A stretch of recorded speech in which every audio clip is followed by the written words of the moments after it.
נפתח במשהו שהוא לדעתי אחת הידיעות המרעישות, אולי מתחילת המאה. ואני די בשוק, בעיתונות שלנו די רפרפו על האירוע הטקטוני הזה. חבר'ה, איחוד האמירויות מפרקת את אופק.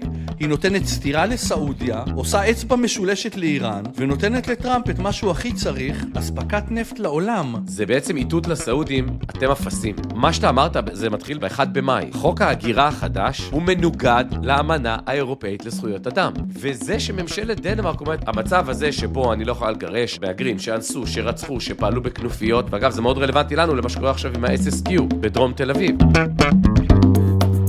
זיהוי הזדמנויות וחרבו דרבו על ההזדמנות. אנחנו מסתכלים על עולם חדש, זה לא יהיה אותו עולם. בוקר טוב. Aren't you all dressed up? אני פוגש אנשים ברחבי הארץ. שמע, אנשים, וואו, רמת הפאניקה מהמצב והתלישות, והם מרגישים שאף אחד לא מסביר להם כלום. אבל זה באמת כי אף אחד לא מסביר להם כלום. נכון, נכון. יש לנו חונטה סגורה של אנשים שהרבה יותר משחשוב להם לעשות משהו, או להביא איזה שהם תוצאות, זה להישאר בחונטה.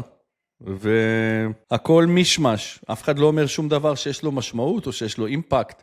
ראית את מפכ"ל המשטרה אומר להורה שקול שזה קרה בגלל הקוביד, שהילדים לא היו במסגרות, אז סליחה שרצחו את הבן שלך 14 חבר'ה, זה לא חס וחלילה בגללנו, או בגלל אחינו, זה בגלל הקוביד. אתה זוכר רצח הנהג מונית בהרצליה? כן, כן, דרק רוט. בדיוק, זה היה ילד שכבה מעליי בבית ספר, מי שעשה את זה, כן. תשמע, כאילו, ואז זה היה טירוף, כי שם גם היה הזיה. הוא ילד ממש טוב, הוא היה ילד מחונן, אבל קרימינל, כאילו, ממש קרימינל. אני לא אשכח את זה, הוא פשוט דיבר יום למחרת, ואמר, רציתי לדעת איך זה מרגיש להרוג מישהו. לא יודעים, אתם זוכרים, ואז היה את הסיפור עם אסף שטיירמן, איזה כמה חודשים אחר כך, עם השתי בנות והבן שישבו בגינת משחקים בכפר סבא, ופשוט רצחו מישהו גם, מאותה סיבה. אבל יונתן, תמשיכו להיות 40 תלמידים בכיתה, תמשיכו לשלם למורה 6,100 שקל, תמשיכו לתת להורים להתערב לך במערכת החינוך. כן, אני חושב. יותר מורכב. אני חושב שאם הילדים אם היינו, ההשקעה הכי טובה שאתה יכול לעשות כמדינה זה בחינוך, ללא ספק. ככל שהבן אדם יותר משכיל, הנטייה שלו לשלם מיסים, לא להיות בכלא, לא להיות שעון על רשויות הרווחה, זה פשוט איגרת חוב עם תשואה של 15% בשנה, ואנחנו לא לוקחים, כי אתה יודע, אף אחד לא רוצה, כי בעוד 12 שנים לא ייתנו לי קרדיט. לא, הבעיה שאנחנו כן, זה בדיוק האירוע היותר חמור. אתה צודק מה שאתה אומר, אבל האירוע יותר חמור, כי מה עושים? כן משלמים יותר. תקציב החינוך היה כמעט 100 מיליארד שקל. אחד מכל 7 שקלים של התקציב האחרון זה תקציב חינוך.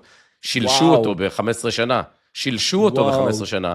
והביצועים חר, כי אם אתה נותן כסף למערכת חולה, אז זה לא עניין של כסף. זה צריך אומץ לעשות שם מהפכה מאוד מאוד רצינית. ואגב, המחקרים מראים דבר עוד יותר יפה. יש עכשיו ספר שיצא, אני מחכה לקבל אותו. קראתי את הביקורת עליו וקטעים ממנו. האמת, מתיישר לזה שלך, לתיאוריה שלך. זה נקרא The Mutiny, How College Educated Kids Lost Touch with Capitalism, משהו כזה. אז גם אם יש לך ילדים מאוד מחונכים, אבל לא ייצרת להם מקומות עבודה טובים, והם יוצאים מהבית, כאילו החינוך עבד טוב, הכל עבד טוב, ואז המשק ריכוזי, ויש בו קרטלים, ואין להם איפה לעבוד, זה גם בעיה. תבין מה אני אומר? כאילו, אתה יכול לשים כסף על חינוך, בלי לעשות רפורמה, לא הגעת לאף מקום. עשית כסף, רפורמה, שוחת חינוך מעולה, אם המשק לא מתרחב מספיק במשרות שזה, אכלת אותה. יונתן, אני חושב שגם, אני גם שמח שאנחנו כבר בהקלטה, כי אני חושב שחוט השני של הפודקאסט היום, הוא הפער הבלתי נתפס והמקומם, בין יכולות של ממשלה, לבין יכולות של אפילו משפיענים באינטרנט, ואני חושב שלאנשים מתחילים, כאילו הבנו שזה בירוקרטיה, הבנו שזה לא פשוט, הבנו שיש נועלים, הבנו את כל הדברים האלה, אבל אנשים מסתכלים ואומרים, זה לא ייתכן. אי אפשר לעשות עבודה כל כך גרועה. זאת אומרת, בסדר, הבנו, פוליטיקה זו אומנות הפשרה, הבנו, ארגון המורים הוא ארגון חזק, הבנו, הם לא רוצים לעבוד במלחמה, אבל אנחנו מסתכלים מהצד ואומרים, סליחה, לא יכול להיות שאני שכל אחד מאיתנו יעשה עבודה כל כך הרבה יותר טובה מכם, וזה לא שווה 55% מהמשכורת שלי. ואני חושב שזה באמת בפודקאסט משהו שנדבר עליו כל הזמן, איך אנשים אומרים לממשלות שלהם, סטופ, פרקו הכל יותר טוב, עדיף. אז יונתן, בוקר טוב. בוקר אור. אני רוצה לומר שלום לכל מאזיננו. ברוכים הבאים לפרק 53 של הפודקאסט האהוב שלנו, שולחן 4, הפודקאסט שעוסק בעניינים ברומו של עולם. אני גילי בימן, איתי יונתן אדירי, ואנחנו כרגיל נדבר על דברים מאוד מעניינים שקרו השבוע ברחבי העם והארץ והעולם. ועל מה נדבר השבוע, יונתן? מוניקה רזה הייתה מהנדסת חומרים שהתעסקה עם מנועים רקטיים עבור ממשלת ארצות הברית בתפקיד מאוד מסווג. ביוני שנה שעברה היא הלכה עם חבר לטיול ביערות מחוץ ללוס אנג'לס. החבר הלך קצת לפניה, קשקשו קצת, הסתכל, היא חייכה, המשיך ללכת קצת, וכשהסתובב היא נעלמה. ועוד 11 מדענים בעלי סיווג ביטחוני סודי ביותר פלוס, נעלמו באופן שאי אפשר להסביר בלי להיות פרנואיד. אז אנחנו ניכנע לפרנויה, ונספר, לא, פשוט, חבר'ה, חכו ותשמעו. אנחנו נספר על מה שנראה כמו מלחמת ביון מהסרטים, שקורית ממש עכשיו. אחר כך אנחנו נדבר על נאיב בוקלה, האיש שנבחר להיות נשיא אל סלבדור בגיל 37. הוא נשבע להילחם בפשיעה, והוא הוריד אותה ב4 שנים ב-95%. על הדרך הוא גם פחות או יותר ביטל את החוקה, חיסל את מערכת המשפט, והפך את אל סלבדור למדינה שבה אחד מכל 57 אזרחים נמצא כרגע בכלא. ואז הוא נבחר שוב. אז אנחנו נדבר על מה קורה, וכבר דיברנו על זה קודם, זה תמה מאוד מעניין שלנו בפודקאסט, מה קורה כששיטה קורסת, והעם דורש דיקטטור שיציל אותו? האם זה לגיטימי? איך אנחנו אוכלים את זה? ומעניין לעניין באותו בניין ועל אותה תמה בדיוק, בחלק השלישי נשאר בעולם הדילמות, והפעם ננסה להעמיד את מערכת הבריאות האמריקאית הרשמית, ה-FDA, מול משפיענים שפשוט טוענים שהם יודעים יותר טוב מהממשל מה בריא לנו ומה לא, ולמיליוני אמריקאים אין בכלל שאלה, הם עם המשפיענים. אז אנחנו נדבר על הפפטיידס ועל הניסיונות להילחם בתופעה, או בעצם להסדיר אותה, או בעצם גם וגם. אז נדבר על שני הצדדים של מה שקורה שם בארצות הברית, ובחלק הרביעי אנחנו חייבים להיכנס שוב למשהו שאני מרפרפים עליו, אבל אני רוצה לעשות מזה אייטם, משהו שאי אפשר להתעלם ממנו, חבר'ה. לאנשים שהכי מבינים ב-AI, יש נטייה מרגיזה לרכוש אלפי דונמים של אדמה, עם מנחת למטוסים, ולבנות שם בונקרים אטומיים. אז נשאל את סם אלטמן, מרק צוקרברג ופיטר טיל, אם יש משהו שהם רוצים לספר לנו. ואם לא נקבל מהם תשובה, יונתן, אז לפחות נחשוב על איזה דרך להרוויח כסף מהסיפור הזה. מה עוד יש לעשות? אז אנחנו רגע עושים פרסומת, ואז ישר לענייננו, הפודקאסט שולחן 4 מוגש בחסות החברים היקרים מאקוסאפ. אז דיברנו כאן על חומצה פולית, דיברנו על מגנזיום, ויטמין C, ויטמין D3, אבל לא דיברנו על אומגה 3. אומגה 3 היא חומצת שומן שהגוף צריך, אבל לא יודע לייצר לבד. לכן חייבים לקבל אותה ממזון או מתוספים. אומגה 3 עוזרת לתפקוד תקין של מערכת החיסון, מערכת העצבים והלב.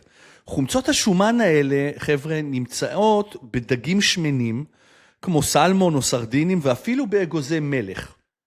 אבל אם סרדינים ואגוזי מלך לא ממש בתפריט היומי שלכם, אפשר וכדאי לשקול לקיחת תוסף אומגה 3 של אקוסאפ, כדי להשלים לכם את החסר. אומגה 3 לא עושה אתכם בריאים יותר, אבל אם אתם לא מקבלים מספיק ממנה, בהחלט כדאי להחזיר את זה לגוף, את מה שחסר לו. חשוב להזכיר, גם על זה דיברנו בעבר, שאומגה 3 של אקוסאפ מיוצרת בטכנולוגיה ליפוזומלית, שממקסמת את הספיגה בגוף, ואולי הנתון המעניין מכולם, שאני קיבלתי איזה פידבק שרלוונטי ישירות לאקוסאפ, שאומגה 3 של אקוסאפ לא עשויה מדגים, חברים, טבעונים וצמחונים, אלא מאצות ים.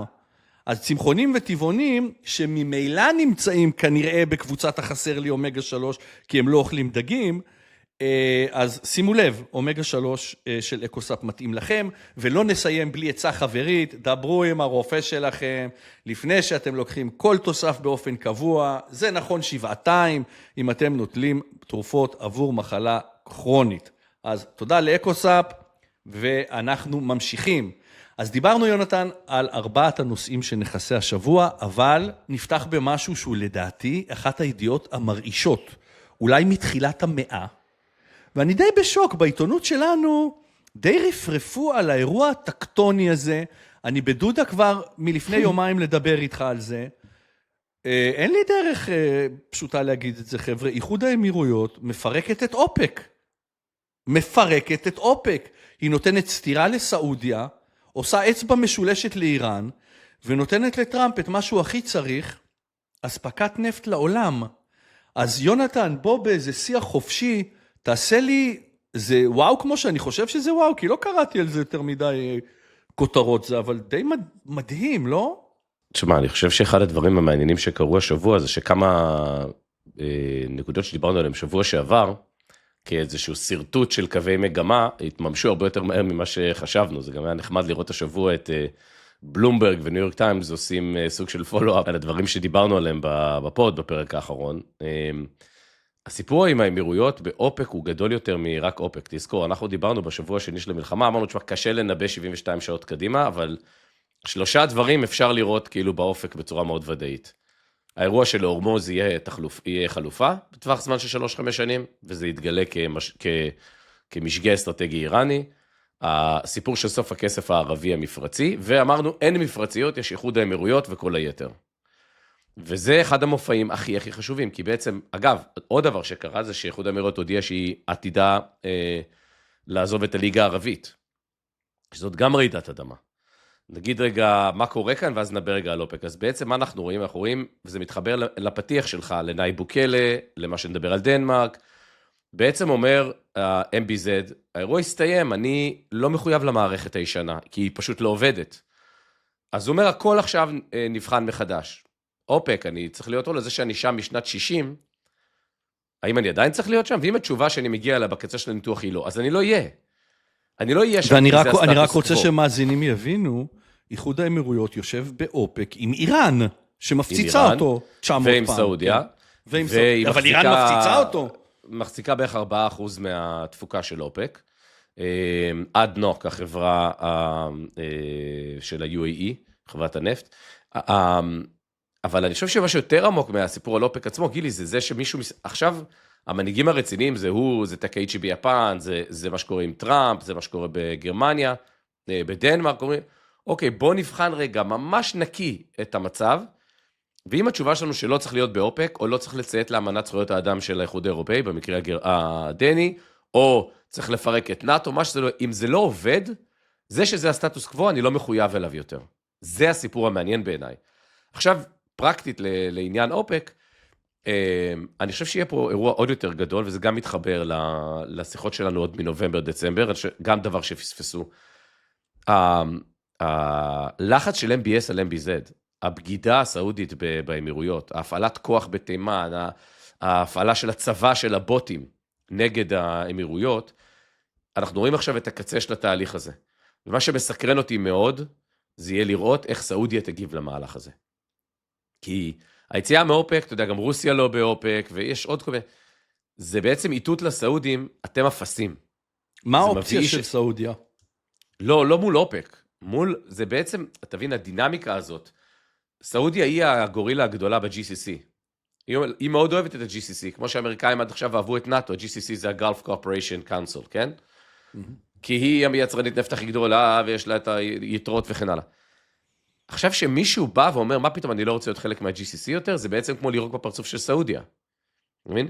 מישהו בא ואומר, אני לא רוצה להיות חלק מהליגה הערבית, הוא יורק בפרצוף של מצרים ושל עוד כל מיני מדינות. הוא בעצם חושף, זה כאילו בגדי המלך החדשים. זה האירוע. כן נפט, לא נפט, זה האירוע. האירוע זה שהאמירויות מרגישות חזקות מספיק, וזה הרגע המכונן של MBZ, הוא בונה עכשיו.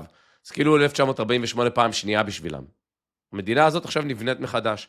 הם העבירו, ראית גם תקנות חדשות לוויזת זהב אתמול, וזה התחלה. אנחנו בהתחלה של תהליך שבו איחוד האמירויות בונה את עצמה כאלטרנטיבה, בצורה מאוד גלויה ומאוד ברורה, וכשאני אומר שיהיו השלכות סעודיות, זה חושב שזה מאוד מאוד מעליב את MBS. זה בעצם להגיד, אתה חביבי, אתה ערום, נכשלת כלכלית, נכשלת דתית, נכשלת ברפורמה שלך, ואנחנו לא מוכנים להיות איתך באותו גוף, ואין לך בושה, אין לך בושה לשבת באופק עם האיראנים, כשהאיראנים יורים עליך, אז אנחנו לא רוצים להיות חלק מהסקרייד הזה יותר. כן, אני חושב שרק גם להזכיר למאזינים שלנו, סעודיה בעמדת כוח טבעית, אם תרצו, כמעט בלתי נתפסת, כי כדי להיות מוסלמי, בעולם המוסלמי, אחת מארבעת המצוות היא מצוות החאג'.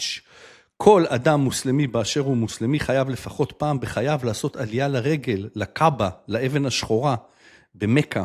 וסעודיה שולטת בערים הקדושות מכה ומדינה, ומשם יש לה את איזושהי סמכות טבעית ואיזושהי הובלה טבעית של כל האזור הזה. אז אני מתחבר, יונתן, למה שאתה אומר, וואו, זה חמור. עוד שנייה האמירויות גם מוצאים איזה פתווה מקומית שאומרת, יאללה, לא צריך גם את זה. והאמת, MBS, אנחנו מדברים על זה הרבה, הרוויח את זה ביושר, יונתן, בכל הזדמנות שהייתה לו, חסמו את המיצר, אז תיתן לכווית ולעיראק גם להעביר נפט מהצינור שלך, לא. אני לא רוצה, לא נותן לכם. אבל אני רוצה אולי עוד איזה נקודה שעברה לי בראש, ובטח גם בהקשר הישראלי. אתה מכיר בטור דה פרנס, ברכיבה על אופניים, שהרוכבים רוכבים בדבוקה, לפעמים כן. קילומטרים, חצי כן. שעה ביחד, ופתאום אחד מסמן לחבר שלו מהקבוצה, ובום, הם עומדים על הפדלים ודופקים ספרינט, מה שנקרא breakaway. ואני חושב שמה שקורה במפרץ, מה שהאמירויות עשתה עכשיו, זה breakaway. למה? כי אם אנו מסתכלים על עידן של פוסט נפט, יש לנו 4 או 5 מתמודדות על התואר, ההאב העולמי הכלכלי של אזור המפרץ. זאת אומרת, גם קטר מעוניינת בזה, ראינו שסעודיה מעוניינת בזה, באיזושהי רמה, כולם מעוניינים בזה, לא יודע, מצרים, מי שלא תגיד, והאמירויות רוצה שדובאי, זה יהיה ההאב, וחבר'ה, זה לא, זה winner takes all, זאת אומרת, בסופו של דבר, ההנהלה המפרצית של JP מורגן, תבחר לעצמה בירה, כמו שסינגפור לקחה את המזרח הרחוק ואמרה, אני הבירה, האמירויות עושים תרגיל סינגפור למפרציות, ובעיניי, יונתן, זה הרגע הזה, שאחד קורץ לחבר שלו מהקבוצה, והם תפסו את השאר בהפתעה, והם עשו breakaway. אז אולי תתייחס לי לזה, כי אני רוצה... כן. רק להסביר גם לחבר'ה, מתי זה התחיל הדבר הזה? כי נכון להיום יש כיפת ברזל עם חיילים ישראליים באמירויות. האמירויות לוקחים צד. אגב, החשיפה הזאת של כיפת ברזל, אני לא יודע מי הדליף אותה, לא יודע אם זה אמריקאים או ישראלים, בעיניי חבל שעשו את זה, אבל גם כאן אתה רואה דבר מדהים. האמירויות לא הכחישה, היא לא התייחסה לזה, ואז גרגש, היועץ לביטחון לאומי של MBZ, אמר, אנחנו, מה שאתה מתאר, ה-breakaway, כן? ה-breakout. אנחנו נעמוד לצד מי שעמד לצידנו במלחמה, מה אתם חושבים? מה ציפיתם? והאומץ הציבורי, להגיד, אוקיי, חבר'ה, הכל, כאילו, ground zero מכאן, הכל מתחיל מפה שוב. כל דבר ייבחן לעינו. חברות באופק, חברות בליגה הערבית, שותפים לסחר, שותפים לנשק, מי מקבל מאיתנו כסף? המצרים פנו אליהם, שיתנו להם ערבות לחוב של קרן המטבע העולמית, שבוע שעבר, והאמירויות אמרו להם, סליחה, אנחנו לא כאן, לא מוכנים יותר, כי אתם לא גיניתם את איראן, לא עשיתם כלום במלחמה וכן הלאה. בעיניי יש פה יושרה אדירה, וכמו שאתה אומר, בטווח הארוך, אני חושב שהעולם ידע על מי הוא סומך במפרץ, ונקודה אחרונה, ממש כמו שאתה מתאר את זה, סעודיה, אחת הדברים הראשונים שהיא עשתה, אז היא אמרה, אוקיי, זה עוד בנובמבר-דצמבר. אין דבר כזה שלחברה יש headquarter, גם באבו דאבי וגם בריאד. תבחרו. אני חושב שסעודיה עשויה לגלות שכשהבחירה תגיע, היא לא תהיה בחירה בסעודיה, היא תהיה בחירה באבו דאבי ודובאי. אין ספק, אגב, ואולי עם זה נסיים, MBZ לוקח כאן סיכונים גדולים. הוא לא משחק על הסטטוס קוו, הוא לא משחק סייף, הוא לוקח כאן סיכונים גדולים. זוכר שדיברנו גם על המהלך שלו במרכז אסיה, כן. שהוא מממן את הצינור הכספי, טורקמניסטן, אזרבייג'אן, שהתחבר נכון. לטורקיה פעם ראשונה, שהוא קונה כבר 45-47% בצינורות ובבארות באזרבייג'אן, טורקמניסטן, קזחסטן וכל המקומות האלו. נשיא מדינת ישראל היה בקזחסטן השבוע, אוקיי? כאילו, נבנה כאן ציר שהאמירויות, כמו שאתה אומר, ממש ממש לוקחת בו צד, והיא עושה את זה לא כי היא רוצה לרצות אף אחד, אלא כי היא באמת בונה את הדור השני שלה. זה בעצם ייסוד מחדש, כינון מחדש של המדינה, זה מרתק. אני מאוד מקווה שהם יצליחו, גם חלק גדול מהביטחון הישראלי תלוי בזה, וזה פשוט אמיץ. בעיניי הוא המנהיג הכי גדול, הערבי הכי גדול של המאה ה-21. כן, באמת מרתק. בוא נעבור למשהו שכשאנחנו דיברנו, אתה יודע, אתה קראת לזה, גילי, הנה מצאת לך פינת קונספירציה, אז אני מאוד מצטער. אם אתה לא הולך עם הקונספירציה שלי, אז אתה הקונספירטור. אז אני אסביר לכם במה מדובר. הם אצלי במרתף, הם אצלי במרתף. תקשיבו טוב, כי מה שאני מספר לכם, לא הוספתי, זה בדיוק מה שהיה. בפברואר השנה, הגנרל בדימוס וויליאם ניל מקסלנד, בן 68, שפיקד על מחקר האוויר והחלל המתקדם ביותר של חיל האוויר האמריקאי, יצא מביתו בלי טלפון, בלי משקפיים, עם נעלי הליכה, ארנק ואקדח. צוות חיפוש מצא חולצה אפורה של חיל האוויר, 1.5 קילומטר מהבית שלו, וזהו נעלם. אגב, בדליפת ויקיליקס מ-2016 מוזכר הגנרל כראש צוות מחקר תופעות אוויריות בלתי מזוהות. זה בוויקיליקס. מוניקה חסינטורזה, בת 60, דיברנו עליה בפתיח, מהנדסת חומרה שהלכה לטייל ביער עם חבר, רגע אחד היא שם, רגע אחד הוא מסתובב אחורה והיא נעלמה. נעלמה פשוט, הוא הסתכל אחורה והיא איננה.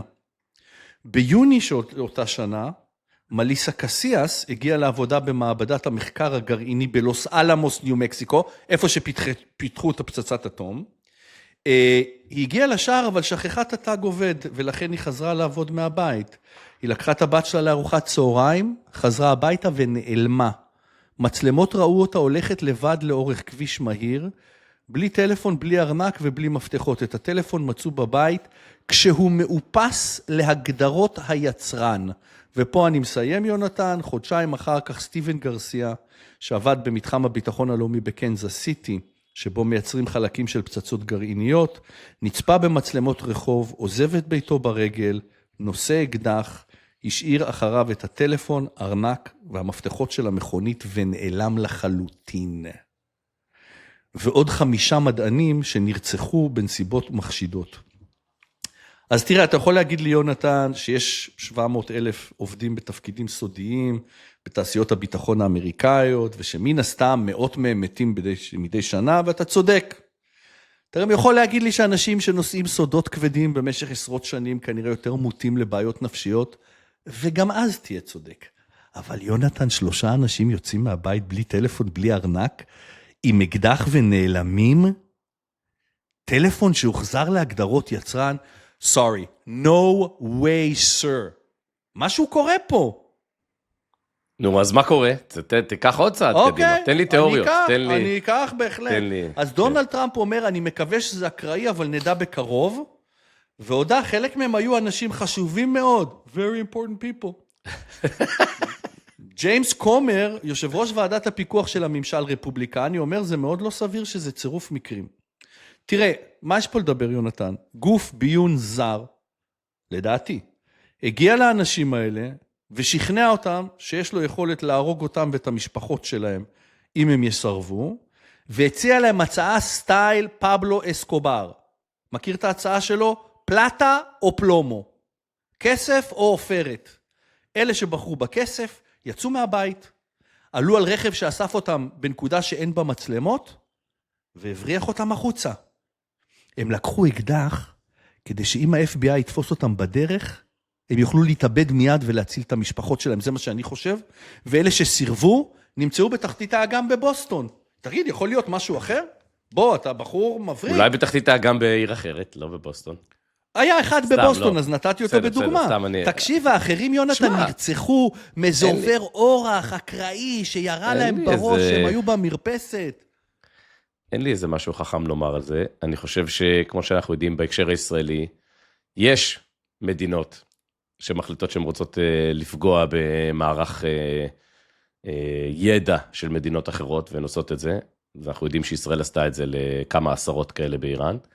אנחנו משערים. לא, זה יודעים, זה כבר כאילו דובר. כן.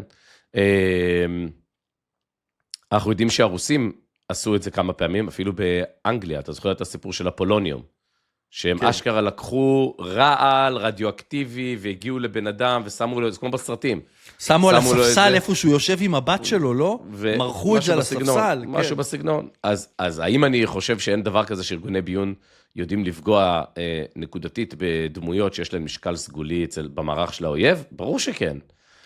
אבל אני לא יודע להסיק את זה ממה שתיארת, אז אבל מה, לצאת עם אקדח, בלי ארנק, בלי מפתחות, לאפס את הטלפון להגדרות היצרן? אז אני עוקב אחרי זה. יכול מאוד להיות שיש כאן, אתה יודע, אחד הדברים ששמעתי השבוע, זה הקלטה של מישהו שנסחט על ידי עבריינים בצפון. הקלטה של המשטרה, שכאילו בסוף תפסו את העבריינים, אבל ביקשו ממנו להקליט את כל השיחות, והעלו את השיחה, תקשיב. וואו, הוא היה חייב 120,000 שקל. והוא אומר לה, הוא בוכה, הוא אומר לסוחט שלו, אני עוד שנייה חוטף התקף לב, הבאתי לך את הכסף, ואין לי, ואשתי, אנחנו עוד שנייה מתגרשים, והילדים, ואני סמרטוט, ואני לא ישן בלילה, ואני עושה פיפי במיטה, אתה יודע, כאילו, זה בן אדם שחייב 120,000 שקל, וסוחטים אותו עבריינים. אז אתה יודע, אני לא יודע אם השלושה מתוך הארבעה, מתוך ה-700,000 האלו, שאנחנו מדברים עליהם עכשיו, יכול להיות שיש להם גם, סליחה, 7? כמה היו בסך הכל עכשיו? 7? לכל אחד, ואמריקה מדינה ענקית, לכל אחד יש סיפור שהוא far apart ולא קשור מהסיפור של השני. אחד, לא יודע, בגד באשתו ואז הסתבך, אחד יש לו חובות לקרטל סמים, ואז הסיפורים האלה מתחברים באיזשהו צירוף מקרים. אתה מכיר את התאר של אוקהאם, כן? העיקרון התאר של אוקהאם, הנזיר אוקהאם. כן, אוקהאמ's razor. כן, אז אני, עד שאני לא רואה אחרת, אני לגמרי איתך שיש פה משהו הזוי, כן? ואני גם לגמרי איתך כמו שאמרנו, שיש ארגוני ביון שעושים דברים כאלה. וגם שאנשים לפעמים מסתבכים עם עבריינים, בצורה שמביאה אותם לכאלה מהלכים. אז עד שהנקודות האלה לא יתחברו, אני לא יודע, אין לי איזה משהו חכם לומר על איך לחבר אותם טוב יותר. ולי יש הרגשה שהם יושבים באיזה גינת תה בגואנג'ו, ומרימים לחיים, ואז יוצאים לעשות איזה סיבוב עם הלמבו שלהם, לפני שמגיעים למעבדת המחקר הסינית. אבל פשוט אותי, העניין הזה של לאפס את הטלפון להגדרות יצרן, אוקיי, וואו, אם אתה רוצה להתאבד, אתה מתאבד. טוב, לא חשוב, אז נקרא לזה קונספירציה, נקרא לזו, אנחנו נמשיך לעקוב, כי עכשיו גם ה-FBI אומר שהוא על זה. כן. נקודה אחרונה, תשמע, אתה יודע, ככל שאני חושב על זה, על מקרים קודמים, יש סיפור מדהים על איך סודות הגרעין האמריקאי הגיעו לרוסיה. כן. זה 3 מרגלים שהיו בקיימברידג', שהיו קומוניסטים בשנות ה-30. נכון. כי הם פחדו מהנאצים, אז הם אמרו, מי יכול לנצח את הנאצים? זה רק הקומוניסטים, אז הם נסעו למוסקבה. הם היו אופרייטורס של הקג"ב, במשרות הכי בחירות. נכון. במודיעין הבריטי, ב-BBC ובשירות הדיפלומטי. הם מילולית לקחו את הדוסיה של הגרעין של מנהטן פרויקט והעבירו לרוסים, והסיפור המטורף שם, זה שכשהתחילו לעלות רק על אחד מהם, השני שהיה במודיעין אמר לו את זה, ארגן לו סירה בפלורידה, לקח אותו ביום שישי בבוקר לשם, והבריח אותו, הבן אדם מת במוסקבה. ובמשך 10 וחצי, ארצות הברית לא הסכימה לשתף מידע עם הבריטים, מידע צבאי. וואו, כן, דרך אגב. אז כמו שאתה אומר, אתה יודע, עולם הביון. ארצות הברית לא טלית שכולה תחלת, ב-1985 אלדריץ' איימס, שהיה קצין בכיר ב-CIA, הוא היה גרוש ובחובות והחליט למכור סודות לרוסים, הוא מסר להם שמות של 10 סוכנים סובייטים שעבדו בשירות ה-CIA, וכולם נרצחו, והוא כרגע עדיין חי, והוא מרצה 15 מאסרי עולם בכלא באינדיאנה. מה שנקרא, כמו שג'ונת'ן פולארד למד, כשמדובר בביון וריגול, אתה לא מקבל שליש על התנהגות טובה. אוקיי, בסדר, נעקוב, בגלל שתשמעו, זה מתחיל להיות נושא חם בארצות הברית, זה התחיל בפרינג'ז, אבל אני רוצה לדבר על, הנושא הזה עלה לי על הכוונת, בגלל הודעה שכתב לנו בחור בשם יוני צור, והוא כתב בין השאר, רציתי להציע איזה נושא, אשמח אם תצללו אליו, וזה הנושא של מיגור הפשיעה באל סלבדור על ידי הנשיא החדש, ואם אפשר לקשר את זה לבעיית הפשיעה בארץ, אני לא יודע איך, ואם נרצה, איך עושים את זה, לא מבין בזה יותר מדי, אבל הסיפור של אל סלוודור הוא מרתק.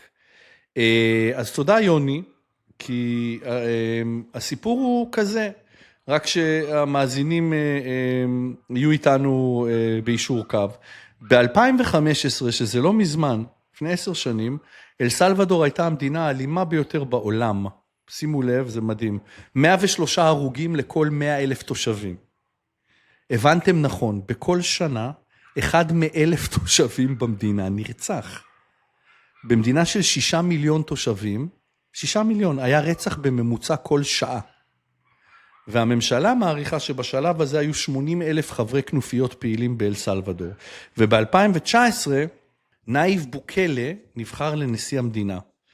הוא לא הגיע מהממסד הפוליטי, שים לב. הוא בנו של איש עסקים, הוא עבד בפרסום, דרך אגב הוא היה יבואן של ימה, של אופנועי ימה באל סלוודור, איש מחירות. ב-2011 הוא נכנס לפוליטיקה, הוא אומר כדי לצאת מאזור הנוחות שלו, סיפור יפהפה, ושנה אחרי זה הוא נבחר לראש עיירה בשם נובו קוסקטלן, 3 שנים אחר כך הוא כבר ראש עיריית הבירה, סן סלוודור, וב-2019 הוא נבחר חברים להיות הנשיא הצעיר ביותר בהיסטוריה של אמריקה הלטינית, וכאיש פרסום הוא מביא את הכוח של האינטרנט וממנף אותו במקסימום, ויונתן בשנה שבוקלה עולה לשלטון היו 2,400 נרצחים, ובשנה שעברה היו 114 בלבד. ירידה של 95%, כיום אל סלוודור היא המדינה הבטוחה ביותר ביבשת אמריקה אחרי קנדה. ומה שאני רוצה להגיע אליו זה איך הוא עשה את זה. אז אתה מכיר את הסיפור של אל סלוודור, נכון? תשמע, אני חושב שזה לא רק איך הוא עשה, גם מה שאמרת על זה שהוא איש מרקטינג, זה גם איך הוא תקשר את זה. ממש. יש פה סיפור מדהים, בלתי מתנצל, של אדם שאמר, תשמעו, כל החלופות האיטיות והלגיטימיות במבנה הממשל של המאה ה-21 לא יעבדו פה. והציבור אמר את דברו. כלומר, יש פה לא רק אמירה של אכזריות ושל ענישה מחמירה, ושממש להוציא את האנשים האלה מהרחוב, אלא אמירה מאוד מאוד, אני חושב, ביסוד של הכנה. תשמעו, ניסינו הכל וזה לא עובד. אי אפשר לחיות ככה. אי אפשר, רמות הפשע שהיו במדינה הזאת, ורמות הסחיטה באיומים וכן הלאה, פשוט אי אפשר לחיות ככה, ולכן, כן. מדיניות רגילה לא תביא אותנו לשם. ואנחנו נחבר את זה גם בהמשך לדיון על דנמרק, שלא הלכו את כל הדרך, אבל... נכון, לייט. דנים, כן. לא, כן. אבל במונחים דנים הם הלכו מאוד מאוד מאוד רחוק, אחר כך ניגע בזה. אז אני חושב שיש כאן זן של מנהיגות, דנמרק, בוקלה, טראמפ, מרץ, אורבן, סנט הקאיצ'י, אורבן קצת. אורבן א', הייתי אומר. אורבן א', כן. אורבן לפני 15 שנה. אולי מגיע עכשיו, אני לא יודע. שבא ואומר, חבר'ה, הסטטוס קוו יש לו, וכמובן MBZ, לסטטוס קוו יש מחיר. זה שכולכם בסבבה שלכם, זה מקבלים את מה שיש, יש לזה מחיר. ואי אפשר לשנות את הסטטוס קוו בכלים הרגילים, ואנחנו נגיע למקום, 3, 4, 5 שנים מהיום, שבו זה לא יהיה קביל. אז אני אהיה לא פופולרי, ואתם תסנאו אותי, ושנתיים 3 זה ירגיש לכם על הפנים, כי כל אחד אני אזיז לו את הסטטוס קוו, את הדברים שהוא אוהב, אבל בקצה, כדי לתת לכם את מה לתת לנו כאומה, את מה שמגיע לנו, שזה חירות וחינוך טוב, חופש לממש את עצמנו, אי אפשר בלי צעדים דרסטיים. ואני חושב שאולי הדבר הכי כאילו מעניין שהביא אותו לתודעה הציבורית, היה שכשטראמפ התחיל את הגירושים של אייס מארצות הברית, אז האסירים הכי כבדים נשלחו במטוס לכלא באל סלוודור. ממש עם צילום ועם הכל. לסקות. דרך אגב, לבחור הזה באמת יש ביצים, וזה סיפור נורא מעניין של מה שהוא עשה. הוא בהתחלה, כשהוא נבחר, הוא ניהל משא ומתן סודי, שימו לב, עם ראשי הכנופיות. הוא ביקש מהם להרגיע את הרציחות, והוא בתמורה ככה ידאג לפעילות משטרתית, מופחתת ולתנאי כליאה משופרים לאסירים של הכנופיות, אבל הוא לא ממש עמד בהסכם וזה היה בכוונה. ראשי הכנופיות החליטו להראות לו מה זה, ובסוף שבוע אחד רצחו 87 אנשים באל סלוודור. וזה ההזדמנות, זה המלכודת, זה הכיפה האדומה שבוקלה עשה להם. הוא מכריז על מצב חירום, הוא משעה זכויות חוקתיות בסיסיות, שימו לב, זה מטורף. אין לעצירים זכות לייצוג משפטי, אין חופש התאגדות, מותר לבצע מעצרים בלי צו שופט, מצב החירום הזה היה אמור להימשך 30 יום, והוא ערך כבר 49 יום, עד היום, מ-2022, כבר 4 שנים. ומה שקרה בעצם אחרי המצב חירום הזה, תכלס, אם היו לך קעקועים על כל הגוף, אתה בכלא. פשוט השלכה סיטונאית של כל מי שנראה עבריין וגר בשכונות הפשע, הוא בנה, כמו שאתה אומר, יונתן, את כלא סקוטה היום, שנפתח ב-2023, זה כלא עם קיבולת של 40,000 אסירים, שפועל על עיקרון פשוט, לאסירים אין זכויות, נקודה. וחבר'ה, למרות שבאל סלבדור אסורה כהונה שנייה, בוקלה רץ קדימה, הוא מתמודד שוב, וזוכה ברוב מטורף של 84% מהקולות. הוא מעיף את היועץ המשפטי לממשלה, את 5 שופטי העליון, וממנה אנשים שמפרשים את החוק באופן שמאפשר לו להמשיך לכהן.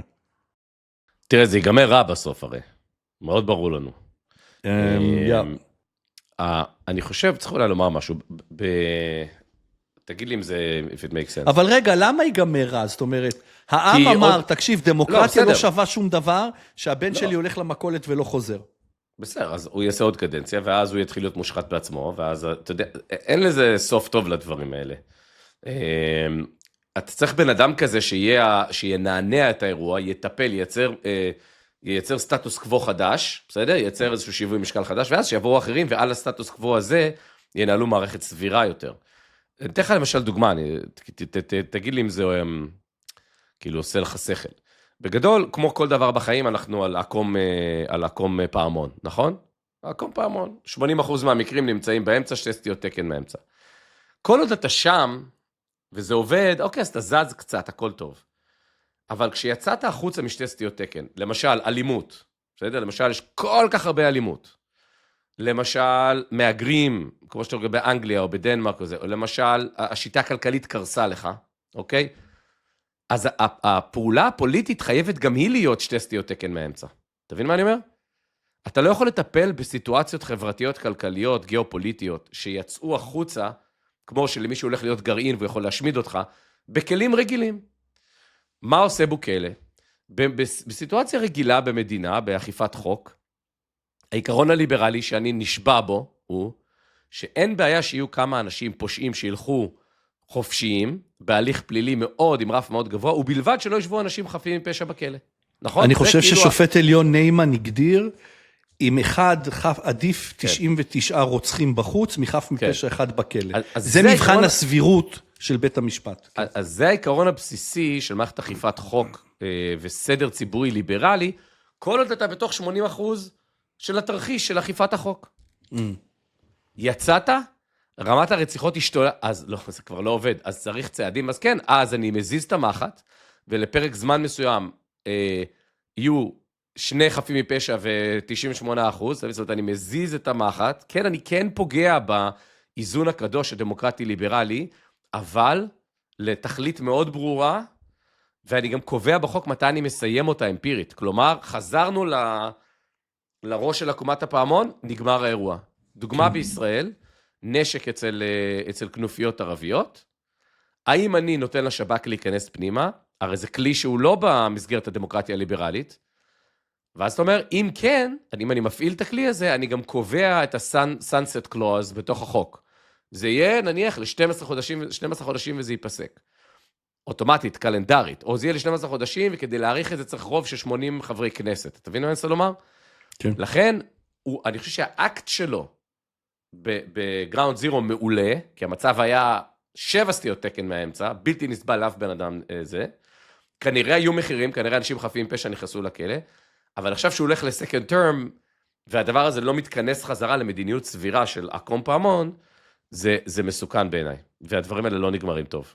אתה יודע, זה מעניין שאמרת, זה מאוד מעניין שאמרת דיקטטור, ומאוד מעניין שאמרת 12 חודשים, אני לא יודע אם התכוונת, אבל המונח דיקטטור, הוא מונח שהומצא ברומא העתיקה, כשרומא עמדה בפני תקופות קשות או מלחמה, העם עצמו החליט על דיקטטור, מנהיג שקיבל את הסמכות שלו ל-12 חודשים בדיוק, וכדי למנוע מצב שהוא מתפלצף יותר מדי, הם מינו 2 במקביל.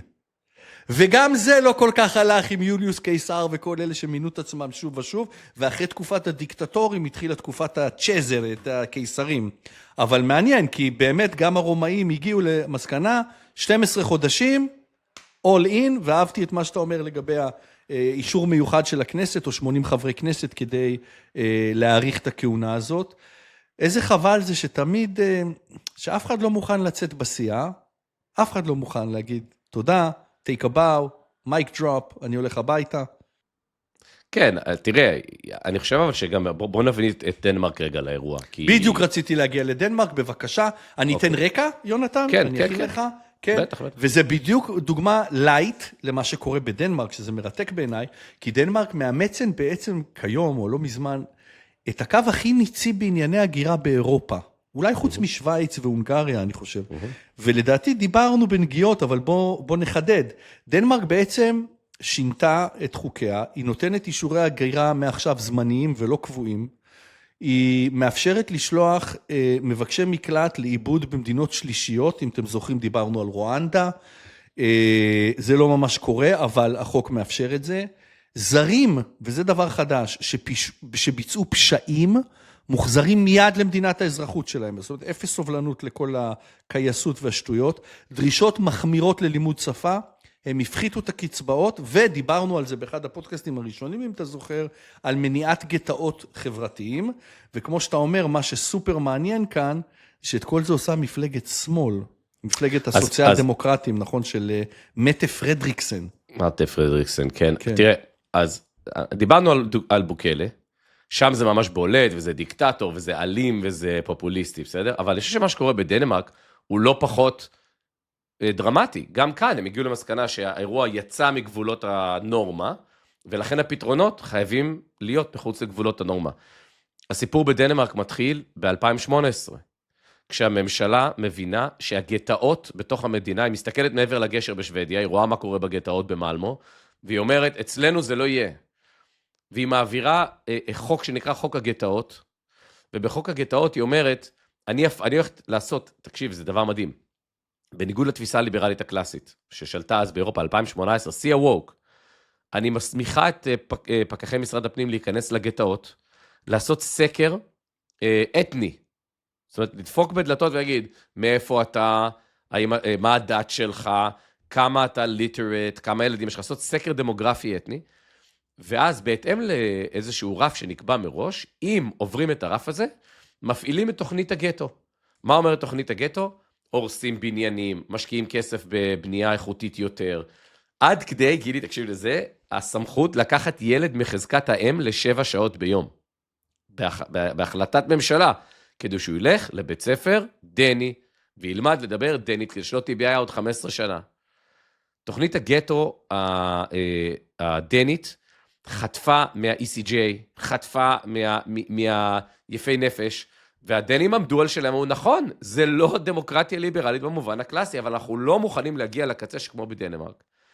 והתוצאה, הדיבידנדים החיוביים, לאדם הממוצע, לאדם הליברלי, הדני, ב7 שנים מאז, הם אדירים, הם אדירים. וכתוצאה מזה, הדנים הבינו, שמעכשיו, אין דבר כזה שאנחנו נשואים לדמוקרטיה ליברלית, across the board. איפה שהיא לא עובדת, אנחנו נעשה סייגים, נעביר אותם בחקיקה, בזה משפטי, אנחנו לא כמו בוקלה, עושים וזהו. כן. ויהיה כתוב, ויהיה לזה תאריך תפוגה. מה שאתה אמרת, זה מתחיל ב-1 במאי. החוק ההגירה החדש, הוא מנוגד לאמנה האירופאית לזכויות אדם. לא אולי, לא כאילו, הוא מנוגד. הוא מנוגד. וזה שממשלת דנמרק אומרת, אתם יודעים מה? אחלה. אני מוכנה, אני אומרת, אני לא מסתירה את זה. המצב הזה שבו אני לא יכולה לגרש אנשים שאנסו, מהגרים שאנסו, שרצחו, שפעלו בכנופיות, ואגב, זה מאוד רלוונטי לנו למה שקורה עכשיו עם ה-SSQ, כן? בדרום תל אביב. ההבנה שמנהיג פוליטי, וזה מתחיל אצל מנהיג פוליטי, זה לא יכול לבוא ממערכת המשפט. אומר, אנחנו לא בעקומת הפעמון, אנחנו הרבה מעבר לשתי סטיות תקן מהאמצע, ולכן אני מאמץ צעדים לא ליברליים. אני לטובת העניין מגביל אותם בזמן, אני מייצר להם בקרה משפטית, אני עושה את כל מה שנדרש, אבל אני חייב לטפל בבעיה הזאת, ולטפל בבעיה הזאת בכלים דמוקרטיים, ליברליים, קלאסיים. ידידיי, אי אפשר. ואם את זה אומרת ממשלת דנמרק, מטה פרדריקסן מהמרכז שמאל, זה אחלה אילן להתעלות בו עבור ישראל ועבור מדינות אחרות שמבינות שהן צריכות לעשות את זה. אז אוקיי, אז באמת תכף נדבר אולי על ישראל, רק נקודה חשובה, דווקא לדנמרק יש אופט-אאוט, יש להם זכות פרישה ממדיניות הגירה האירופאית, אבל היא כן כפופה לאמנת זכויות האדם האירופאיות, והיא כל הזמן עוברת את הקו. בדיוק, גם עוברת את הקו הזה. כן. גילי, והיא גם אומרת, אני מוכנה לעמוד למבחן משפטי, אתם רוצים להגיש אותי לבג"ץ האירופאי, ל-ACJ, אין בעיה. זהו, זה מה שרציתי. קורה דבר סופר מעניין, יונתן, כי אנחנו מדברים על זה פה בשבועות האחרונים, אני כבר סופר את פולין, את שוויץ ואת דנמרק, שבעצם אומרות, היי, אתם יודעים מה? אתם רוצים להעיף אותנו מהיורו? ביי ביי, אנחנו לא נשחק עם זה, אנחנו לא מעוניינים, אם זה היה שוויץ שרוצה להגביל את האוכלוסייה שלה ל10 מיליון ולכן לא לקבל אנשים, אם זה פולין שאומרת אני מוכנה לשלם 20,000 יורו קנס על זה שלא לקחתי מהגרים, אבל אם תכריחו אותי לקחת מהגרים אני בחוץ, והנה גם דנמרק מקלה בשייכות לאירופה כמוטיב מרכזי בניהול המדינה שלהם, וקורה משהו שאני איכשהו, אני רוצה לקרוא לו איזשהו נרטיב חוסר אונים באירופה. זה מעניין, כי הסתכלתי גם במפה וקצת, ככל שמדינה אירופאית יותר רחוקה מנקודות החדירה של המהגרים, וככל שהגבולות שלה ככה יותר ברי הגנה, ככה היא נוטה להיות יותר קשוחה עם חוקי ההגירה שלה. פולין, הונגריה פולין שבנתה גדר, שוויץ שמוקפת הרים, וככל שהמדינה יותר חשופה בעצם אין לה ברירה. זאת אומרת, היא חייבת להפיץ נרטיב של אנחנו אוהבים מהגרים, כי אחרת מה הם יעשו? כאילו ספרד, איטליה, צרפת, גרמניה, זה פשוט כביש, זה תנועה יבשתית לתוך המדינות שלהם. לאנגליה אין לי הסבר לדבילים האלה, אני לא יודע מה להגיד.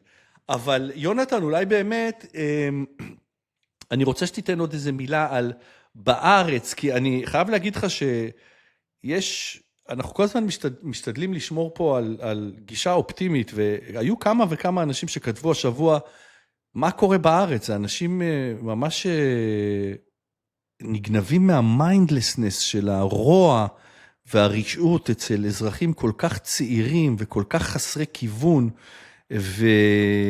אז בוא תן לי מה בישראל יכול להיות רלוונטי, דיברת על דיקטטורה, דיברת על הוראות לשעת חירום, איפה אתה רואה את זה? אתה רואה את זה בחינוך? אתה רואה את זה במשטרה?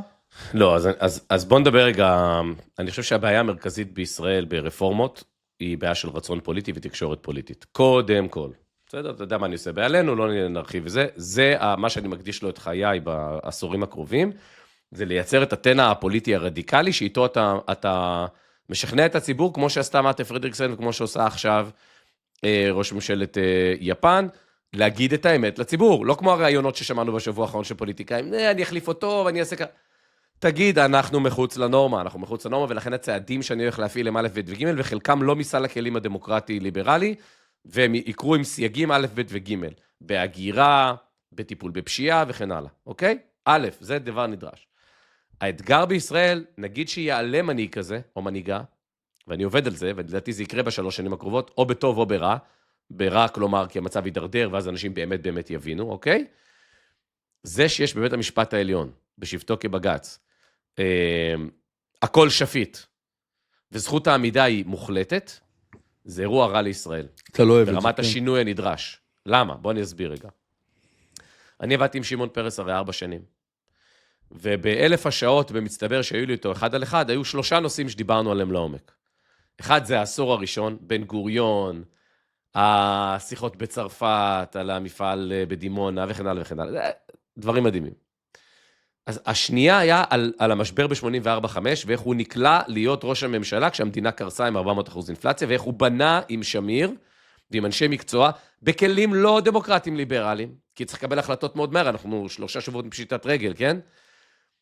כתיבה מחדש של כללי המשחק הישראלים, זה בעצם הבנות והבנים המייסדים של ישראל. זה ה-1948 השני, קורה ב-85. גם המנח הגיאופוליטי הישראלי, גם נוסחת האמון, ליברליזציה מוחלטת, שימוש בכספי משלמי המיסים לתת 40% הגנה לקרנות הון סיכון שיביאו כסף מחול. אף מדינה בעולם לא עשתה את זה. אף מדינה. ופירוק הלוי, פירוק כל התעשייה האווירית, כאילו, באמת דברים משוגעים. והנושא השלישי היה אוסלו וזה, נדבר על זה אחר כך אם תרצה. בנושא הזה השני, אני אומר לך, שבזכות העמידה בבג"ץ היום, כשאתה יכול להיות עותר, שבכלל מה שאתה עותר עליו לא משפיע עליך, אלא אתה עותר ציבורי, יכול לממן אותך גוף לא ישראלי. אתה יכול להיות עמותה שמממנת אותה ממשלה זרה, שעותרת לבג"ץ בשם אנשים אחרים שהם לא אתה, אוקיי? בנושא שבמדינות אחרות הוא בכלל לא במסגרת השפיטות, אוקיי? זה מצב רע מאוד, והשופטים, תסתכל עכשיו 3 עתירות לבג"ץ, אתה רואה איך השופטים כאילו גם מאמצים את זה לחיקם. שאלת פיטורי שר, שאין להם סמכות בחוק, שאלת ועדת חקירה, אין להם סמכות בחוק, שאלת מינוי של ראש מוסד, כשכבר הוועדה אישרה אותו והכל חוקי. אז אנחנו בסיטואציה, אגב, יגידו לך השופטים, אנחנו נוהגים בצורה לא דמוקרטית ליברלית, כי המערכת נשברה והיא מחוץ לשתי סטיות תקן. זה טיעון הגון, אגב, גם.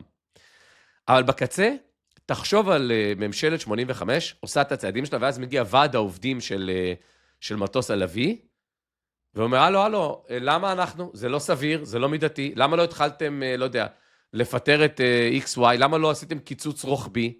האם נהגתם בצורה סבירה? למה זה טיעון הגון שהשופטים לוקחים לעצמם סמכויות קיצוניות? אנחנו במקום של השתי עשיריות של הסטיית תקן הזאת, בפעמון? אני לא חושב ככה. אני אומר שהטיעון של מערכת המשפט ומצדדי מערכת המשפט אומרת, הרי בסוף, בואו לא נעמיק בזה, אבל כשאני חקרתי את התחום הזה ב-2004, 5, 6, בהקשרי ביטחון לאומי, ביבי היה שר אוצר, או במידה מסוימת ראש אופוזיציה, אוקיי? אז בואו ננקה את האירוע של נתניהו רגע מהסיפור, נדבר על שנות ה-2000 הראשונות, אוקיי? לנדוי, נשיא בית המשפט העליון לשעבר, חשין וגביזון, אומרים לאהרון ברק, אתה תביא את בית המשפט להיות חיה פוליטית. ההרחבה הזאת של זכות השפיטה, והנכונות להתערב ולפתור לפוליטיקאים בעיות, גורמת לך להרגיש שאתה מעצב את העתיד של מדינת ישראל, אתה באמת מעצב אותו, אבל אתה לוקח סיכון גדול על האמון של מערכת המשפט. השופט לנדוי, נשיא בית המשפט העליון לשעבר, בריאיון בעיתון הארץ בשנת 2000, אומר את זה. אהרון ברק גורר את בית המשפט לבוץ הפוליטי. מוטב היה שהוא לא היה פותר את הבעיות הפוליטיות. נכון, הן לא היו נפתרות, אבל הפוליטיקאים היו צריכים לפתור אותם. אוקיי?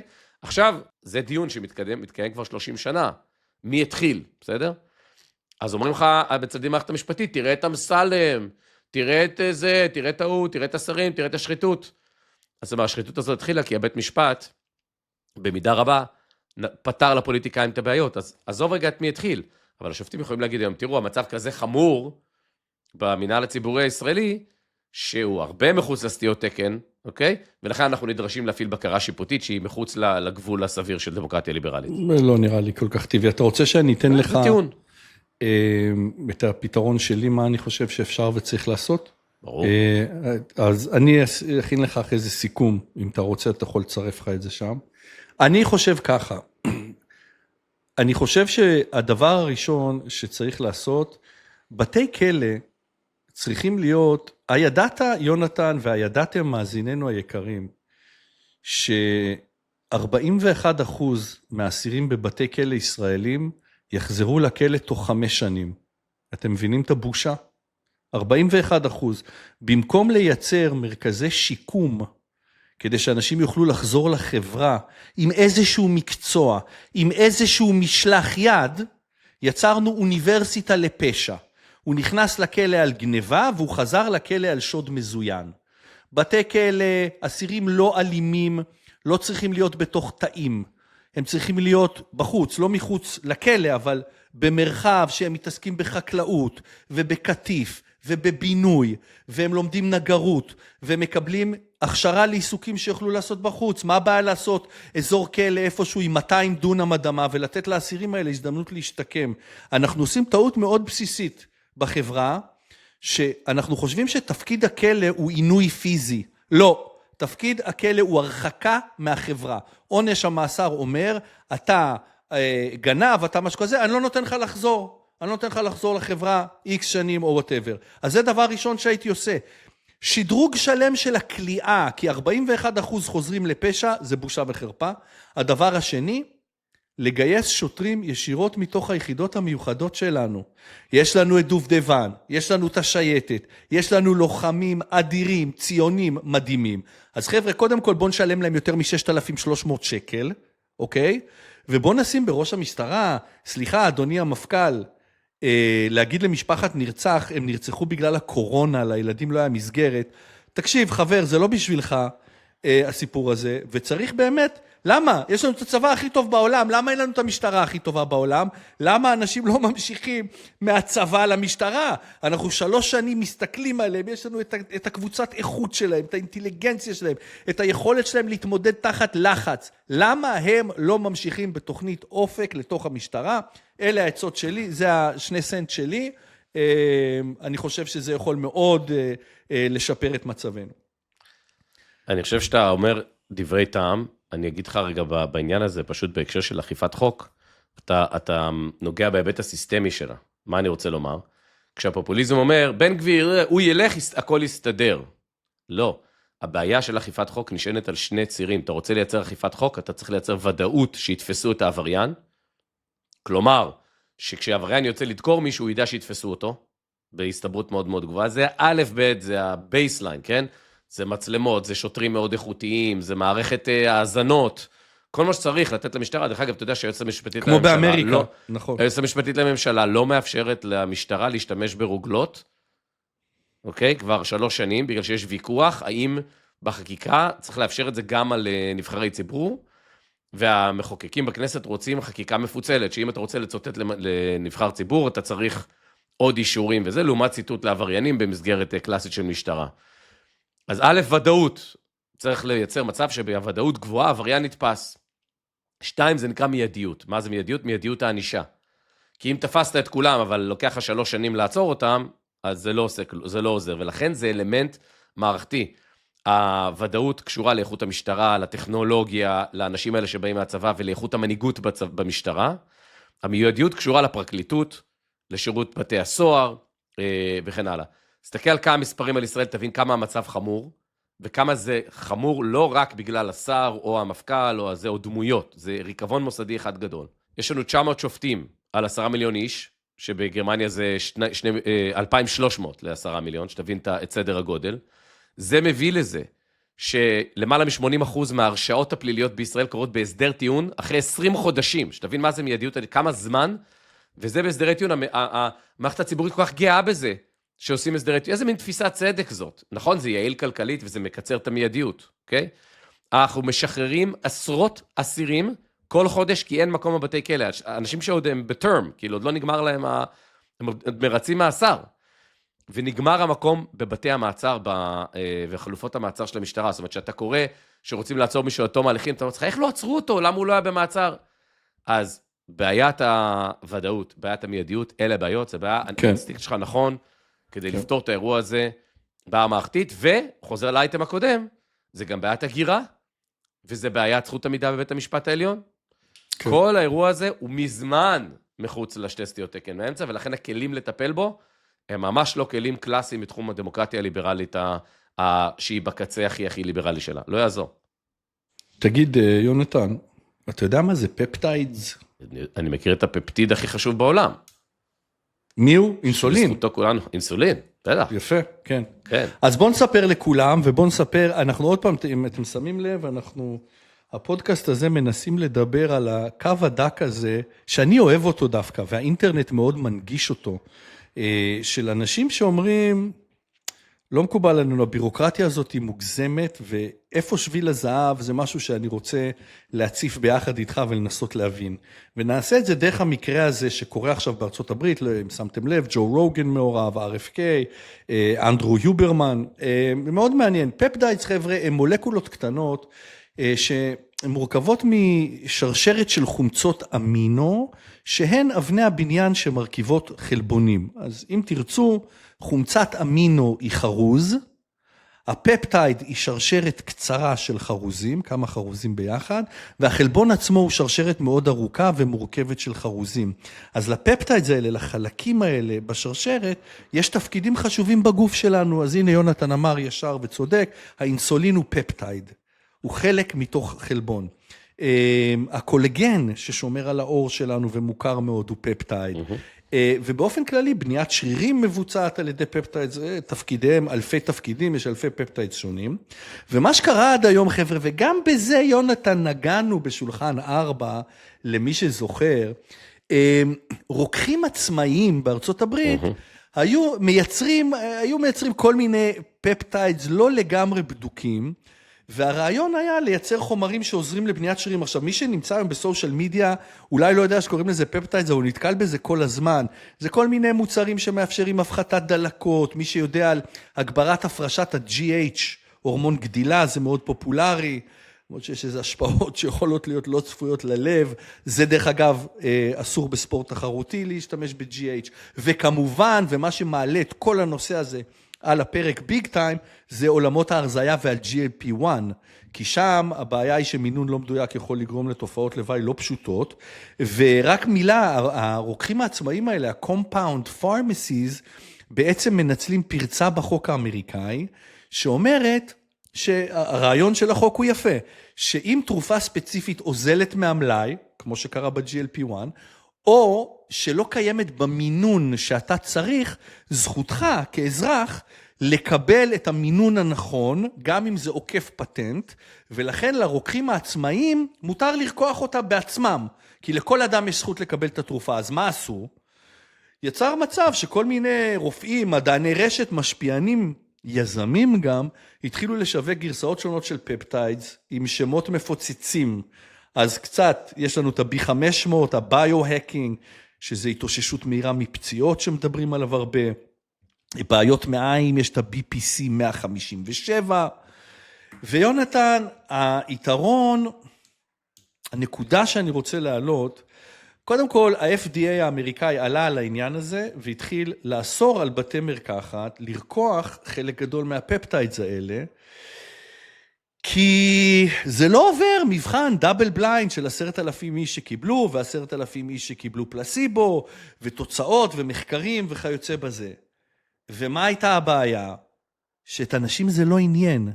כי אם ג'ו רוגן או אנדרו היוברמן אומרים שה-GH הזה יעשה לכם שרירים, או שהזה ירזה אתכם, אז אנשים יקנו את זה במקסיקו, ואנשים יזמינו את זה באינטרנט, ואנשים יקנו את זה מסין. אז בא RFK, שר הבריאות האמריקאי, ג'ו רוגן גם, הפודקאסטר, היה friend of the pod, היה מאוד מעורב בדבר הזה, ובעצם החזירו את הזכות לבתי מרקחת, נכון יונתן, בתנאים מסוימים, לייצר 14 מתוך ה-19 פפטיידס האלה שהיוו בעיה. ומה שרציתי להתמקד איתך, תשמע, קטע. יש ממסד רפואי שאומר, לוקח $1 מיליארד, נכון? ב3.5 שנים, להגיש בקשה ולקבל אישור, לתרופה שעבדה בעכברים, שעבדה בקופים, שעבדה בבני אדם, שניסינו אותה לאורך שנים, ועכשיו אנחנו מאשרים אותה. ואז מגיע אנדרו היוברמן, בחור יפה, עם זקן ורעמה ובלורית, נראה כמו טנק, ואומר, חבר'ה, מה זאת אומרת? אני לוקח BPC 157, תראו אותי. ומיליוני אנשים לוחצים קליק to buy. תנסה, יונתן, אתה גם בא מתחום הרפואה, איך אתה מיישב את זה? ואתה אכלת המון קש עם הבירוקרטיות. כן, עם ה-FDA. יש לי הרבה מה להגיד, אז אני אוהב את האייטם הזה, אז מה שנקרא, bear with me. אחד, התגליות האלה הן מדהימות, כי אתה חושב על הגילוי של הפפטידים בתחילת המאה ה-20. זה מה שנקרא, היו כמה שנים כאלה בהיסטוריה המדעית, זה נקרא אנוס מירביליס, שנת הפלאות, כן? בגדול, 1901-1905. זה הגילויים של איינשטיין, וגילויים שקשורים לחשמל, ומגלים את הפפטיד, ומגלים מה אפשר לעשות עם אלקטרונים, כאילו, שנים מטורפות במדע. וההתפוצצויות המדעיות האלה מייצרות המון סיטואציות שאחר כך חייבות גם רגולציה, בסדר? אז המדע והרגולציה זה תמיד כאילו המדע מתקדם הרבה יותר מהר, ואז יש איזשהו שלב שהרגולציה נכנסת, ואז הרגולציה מעכבת תרופות. ואז אנחנו צריכים לשאול את עצמנו שאלה משמעותית, אגב, זה חוזר קצת לדיון הקודם, האם אני מוכן ש-X אנשים ימותו, כן, בשוליים, כדי לאפשר ליותר אנשים תרופה. כי כרגע ה-FDA פרופיל הסיכון שלו מאוד גבוה, ולכן כמות התרופות שמקבלות אישור, אנחנו כאנושות מפסידים מזה, כי כמות התרופות שמקבלות אישור, בגלל שחלק מאוד קטן באוכלוסיית הניסוי נפגע או מת או מה שזה לא יהיה, וזה נורא מתועד וסטטיסטי, אז בעצם יש לנו פה בעיה. אתה יודע שג'ונס סלק, אחרי שהוא מצא את הקומפאונד הנכון לנושא שהוא טיפל בו, הוא ניסה אותו על הילד שלו. כן? זה היה כאילו N=1 שלו, ככה הוא התחיל. אז יש פה אירוע מאוד מאוד מורכב. ה-GLP הוא גם פפטיד. אגב, קולגן הוא לא פפטיד, אפשר להכניס פפטיד שייצר קולגן, והסיפור המעניין עם הפפטידים, זה שהגוף הוא מעכל חלבון ומפרק אותו לחומצות אמינו, אז אתה לא יכול לקחת כדור כזה. לכן זה הכל בזריקות, לכן ה-GLP הוא עדיין בזריקה, זאת אומרת, כדי להגיע לפארמקוקינטיקה ששמה פפטיד בכדור, זה מאוד מאוד מאוד מאוד מסובך, אתה צריך להגיע למקום המדויק מערכת העיכול, שהוא יתפרק ולא יתפרק לחומצות אמינו, ואז הגוף יעשה איתו מה שהוא רוצה, כי אלה אבני הבניין של הגוף, החלבונים. עכשיו, תראה מה קורה, למה אנחנו נתקלים באירוע הזה של הפפטידים עכשיו? כמו באנוס מירביליס, כמו בתגליות במאה ה-20, איש בשם דמיס חסאביס, שגם הוא כמו מגלה הפפטיד, זכה בפרס נובל לא מזמן, אבל הוא בכלל מדען מחשב, והוא בנה מערכת, שהיום שייכת לגוגל, שקוראים לה אלפא פולד. ואלפא פולד היא סימולטור קיפול חלבונים, הכי מתקדם בעולם. אני מדבר איתך, גילי, על דברים שחשוב שיקרו ב-2100. כן. ופתאום קרו ב-2022. אז היכולת לעצב פפטיד עכשיו, ברמות דיוק מאוד גבוהות, החסם כניסה ירד בצורה מאוד מאוד משמעותית, אוקיי? תחשוב שאתה יכול היום ללכת למערכת של אלפא פולד, אתה צריך להבין בזה, כן? זה לא כל אחד, אבל יש לך סימולטור רב עוצמה, שבכל סיטואציה אחרת היית צריך מעבדה רטובה וחדרים נקיים ולכן אני רוצה שנייה, יונתן, להסביר לאנשים מה זה אלפא פולד, כי זה לדעתי הספינוף הבא של גוגל. כשבוחנים תרופה, הכל נראה טוב ויפה כשמזריקים אותה לעכבר, או הכל נראה טוב ויפה עם האינטראקציות של אם תרצו, ואני לא מומחה גדול, אבל של החיידקים הטובים עם החיידקים הרעים שאני מנסה לדכא, וברגע שמכניסים את זה לגוף, חגיגה, כי יש עוד מיליון חיידקים בדיוק, שלא חשבנו עליהם, יש מולקולות, יש תהליכים עצביים, זה מעלה את הדופק, זה מוריד את הזה, זה פוגע בקצב הלב, אלוהים ישמור, ובגלל זה כל כך קשה. מה בא אלפא פולד ועושה? חבר'ה, AI, it's AI, הוא בא ואומר, בוא נעשה את הסימולציה של כל המצבים, של כל האנזימים, של כל החלבונים, של כל הפפטיידים, שהם כולם ביחד במסיבה, ונוודא שאף אחד לא דוקר אחד את השני, ואז לפני שאתה הולך ל-FDA ומבקש אישור להזריק לשימפנזים את החומר שלך, אני כבר יכול להגיד לך שאצל אנשים עם סוכרת הוא יעלה את הדופק, אז חבל על הזמן ובוא תמצא פורמולה אחרת. תיארת את זה מדהים, וזה מייצר את החיכוך עם המערכת, כי המערכת ידעה לדבר עם פרופסורים ב-MIT, פתאום בא איזה ג'ו רוגן, שיודע להשתמש באלפא פולד, ויש לו דוקטורט מלפני 20, לא באמת ג'ו רוגן, אלא מלפני 20 שנה, והוא peculiar, והוא לא יודע לעבוד, לכן נוצר המתח. אבל עוד שני דברים שחשובים, אני חושב, בהקשר הזה. אחד, ואני ממליץ למי שמאזין, לקרוא שני ספרים מדהימים על העולם הזה, כדי להבין את מה שאתה תיארת. אחד נקרא קיסר המחלות בעברית, באנגלית, Emperor of All Maladies. כתב אותו סיד מוכרג'י, הוא זכה בפוליצר, אחי, הוא מנתח, שכתב ספר פופולרי על נושא רפואי, מנתח, ממש. ואחר כך הוא כתב עוד שני ספרים, אחד על ה-DNA ואחד על התא, זה ספרי מדע סופר קלים לקריאה ומדהימים. ואתה רואה שם איך כל פעם האנושות חושבת שהיא מבינה משהו, ואז האינסטרומנטים למחקר משתפרים, היא מבינה שמה שהיא הבינה היה מפגר, מתקדמת, ואז עוד פעם אנחנו בטוחים שאנחנו יודעים הכל, ואז עוד פעם המכשור מתקדם, ועכשיו יש לנו AI, כן? אז זה מספר את הסיפור הזה מאוד מאוד יפה, והספר אולי הכי מדהים שהכרתי, וזה תודות לפרס באמת, שהוא שלח אותי לקרוא את זה, גם של זוכה נובל, ריצ'רד פיימן המפורסם. זה נקרא There's plenty of room at the bottom. זה הספר שבעצם חזה את הננו-טכנולוגיה. הוא בעצם אומר, יש חלבון, החלבון מורכב ממשהו, נכון? מפפטיד. יש פפטיד, הפפטיד מורכב מאמינו, אוקיי, יש אמינו, כאילו בסוף, ככל שהמכשור שלנו יאפשר לנו, אנחנו נגלה עולם מדהים. ואנחנו באירוע הזה עכשיו, כל פעם מגלים עוד לייר ועוד לייר בלמטה, וגם בחלל, כן? כי האנושות בעניין הזה בשלב מדהים, מדהים, מדהים, ביכולת שלה להבין דברים, כי הכלים השתפרו, וזה מביא אותי לקצה. בגדול, עוד 10 שנים, 15 שנה, בכל התחומים, בחינוך, באכיפת חוק, במדע, בתרופות, אנחנו נגיע למצב של death of the average, של מות הממוצע.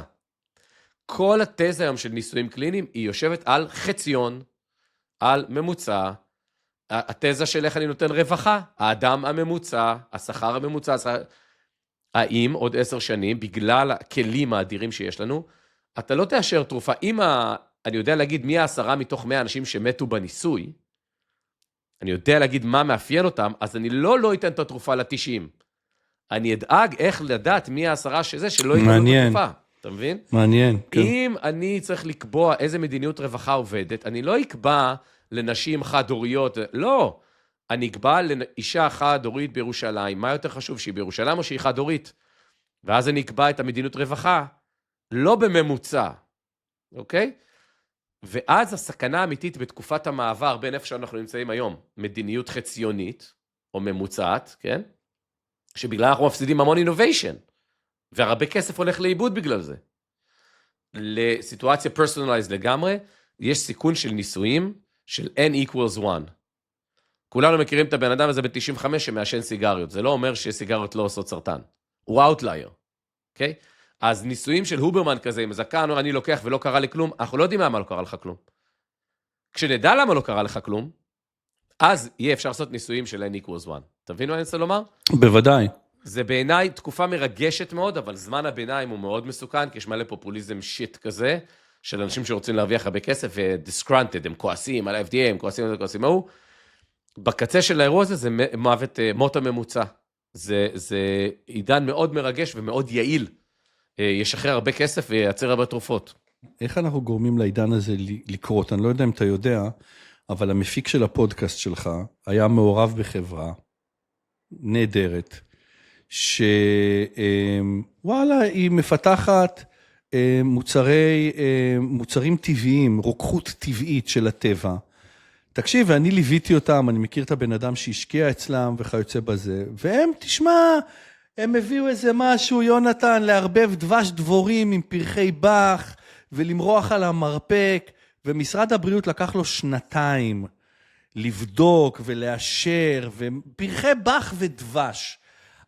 אז בסוף החברה כבר איבדה את האוויר בגלל הדבר הזה. איך אנחנו, וזה מה שאני רוצה לפני האייטם האחרון שהוא לא קשור לזה, איך אנחנו כאנשים שיושבים ואומרים, אני רוצה מהממשלה שלי תוצאות יותר מהירות.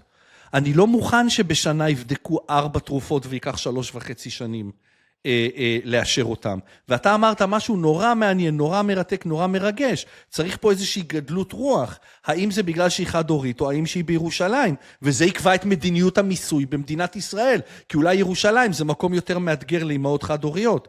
אבל איך אנחנו עוברים את ה-blood brain barrier הזה, את המחסום הזה, מהגוף שזה העם ומה שהוא רוצה, למוח שזה הממשלה, ואיך היא מבצעת את זה. יש למישהו אומץ במערכת הפוליטית להגיד, הבנתי, אנחנו נוציא פי 10 תרופות, ובממוצע ימותו 2% יותר, כן, אבל כן. טובת הכלל היא גוברת. איפה הפוליטיקאי הזה?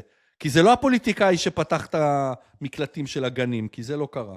תראה את אותו חוט מקשר, בוקלה, דנמרק, זה פוליטיקאי שבא ואומר לציבור, שומעים חבר'ה, אני יכול לעשות משהו אחר, כי המציאות השתנתה, כי יש לנו יותר כלים מדעיים, סיכון התמותה מהתרופה ירד, אבל הוא עדיין שם, והגיע הזמן שנזיז את המחט קצת לכיוון תרופות חדשות, ולא לכיוון שנאת הסיכון. כן. וכל אחד, כל אזרח, אם הוא חושש, ואז אתה צריך לתת מענה, סתם דוגמה, בוא נניח, נשחק את זה עד הסוף, כן? תרופות שאושרו בתהליך החדש, הן ארוזות בצבע ורוד כהה, סתם דוגמה, ואז אתה יודע כאזרח, אוקיי, התהליך הרגולטורי של זה בינתיים לא מספק אותי, לא רוצה לקחת את הסיכון, אני אחכה עוד כמה שנים שיהיה evidence, ואז יהיה N גדול, ואז אני יודע אם זה מסוכן לי או לא. זאת אומרת, ה-choice צריך להיות מאוד מאוד איזה, אבל באותה מידה, יבוא ויאמר לך קלאסיקן כמוני בצד מדינת רווחה, מודרנית או מדינת רווחה, אני לא יכול לאפשר לאנשים לעשות את זה, כי אז אני, הציבור, ממשלה המיסים, נושא באחריות להחלטה שלך.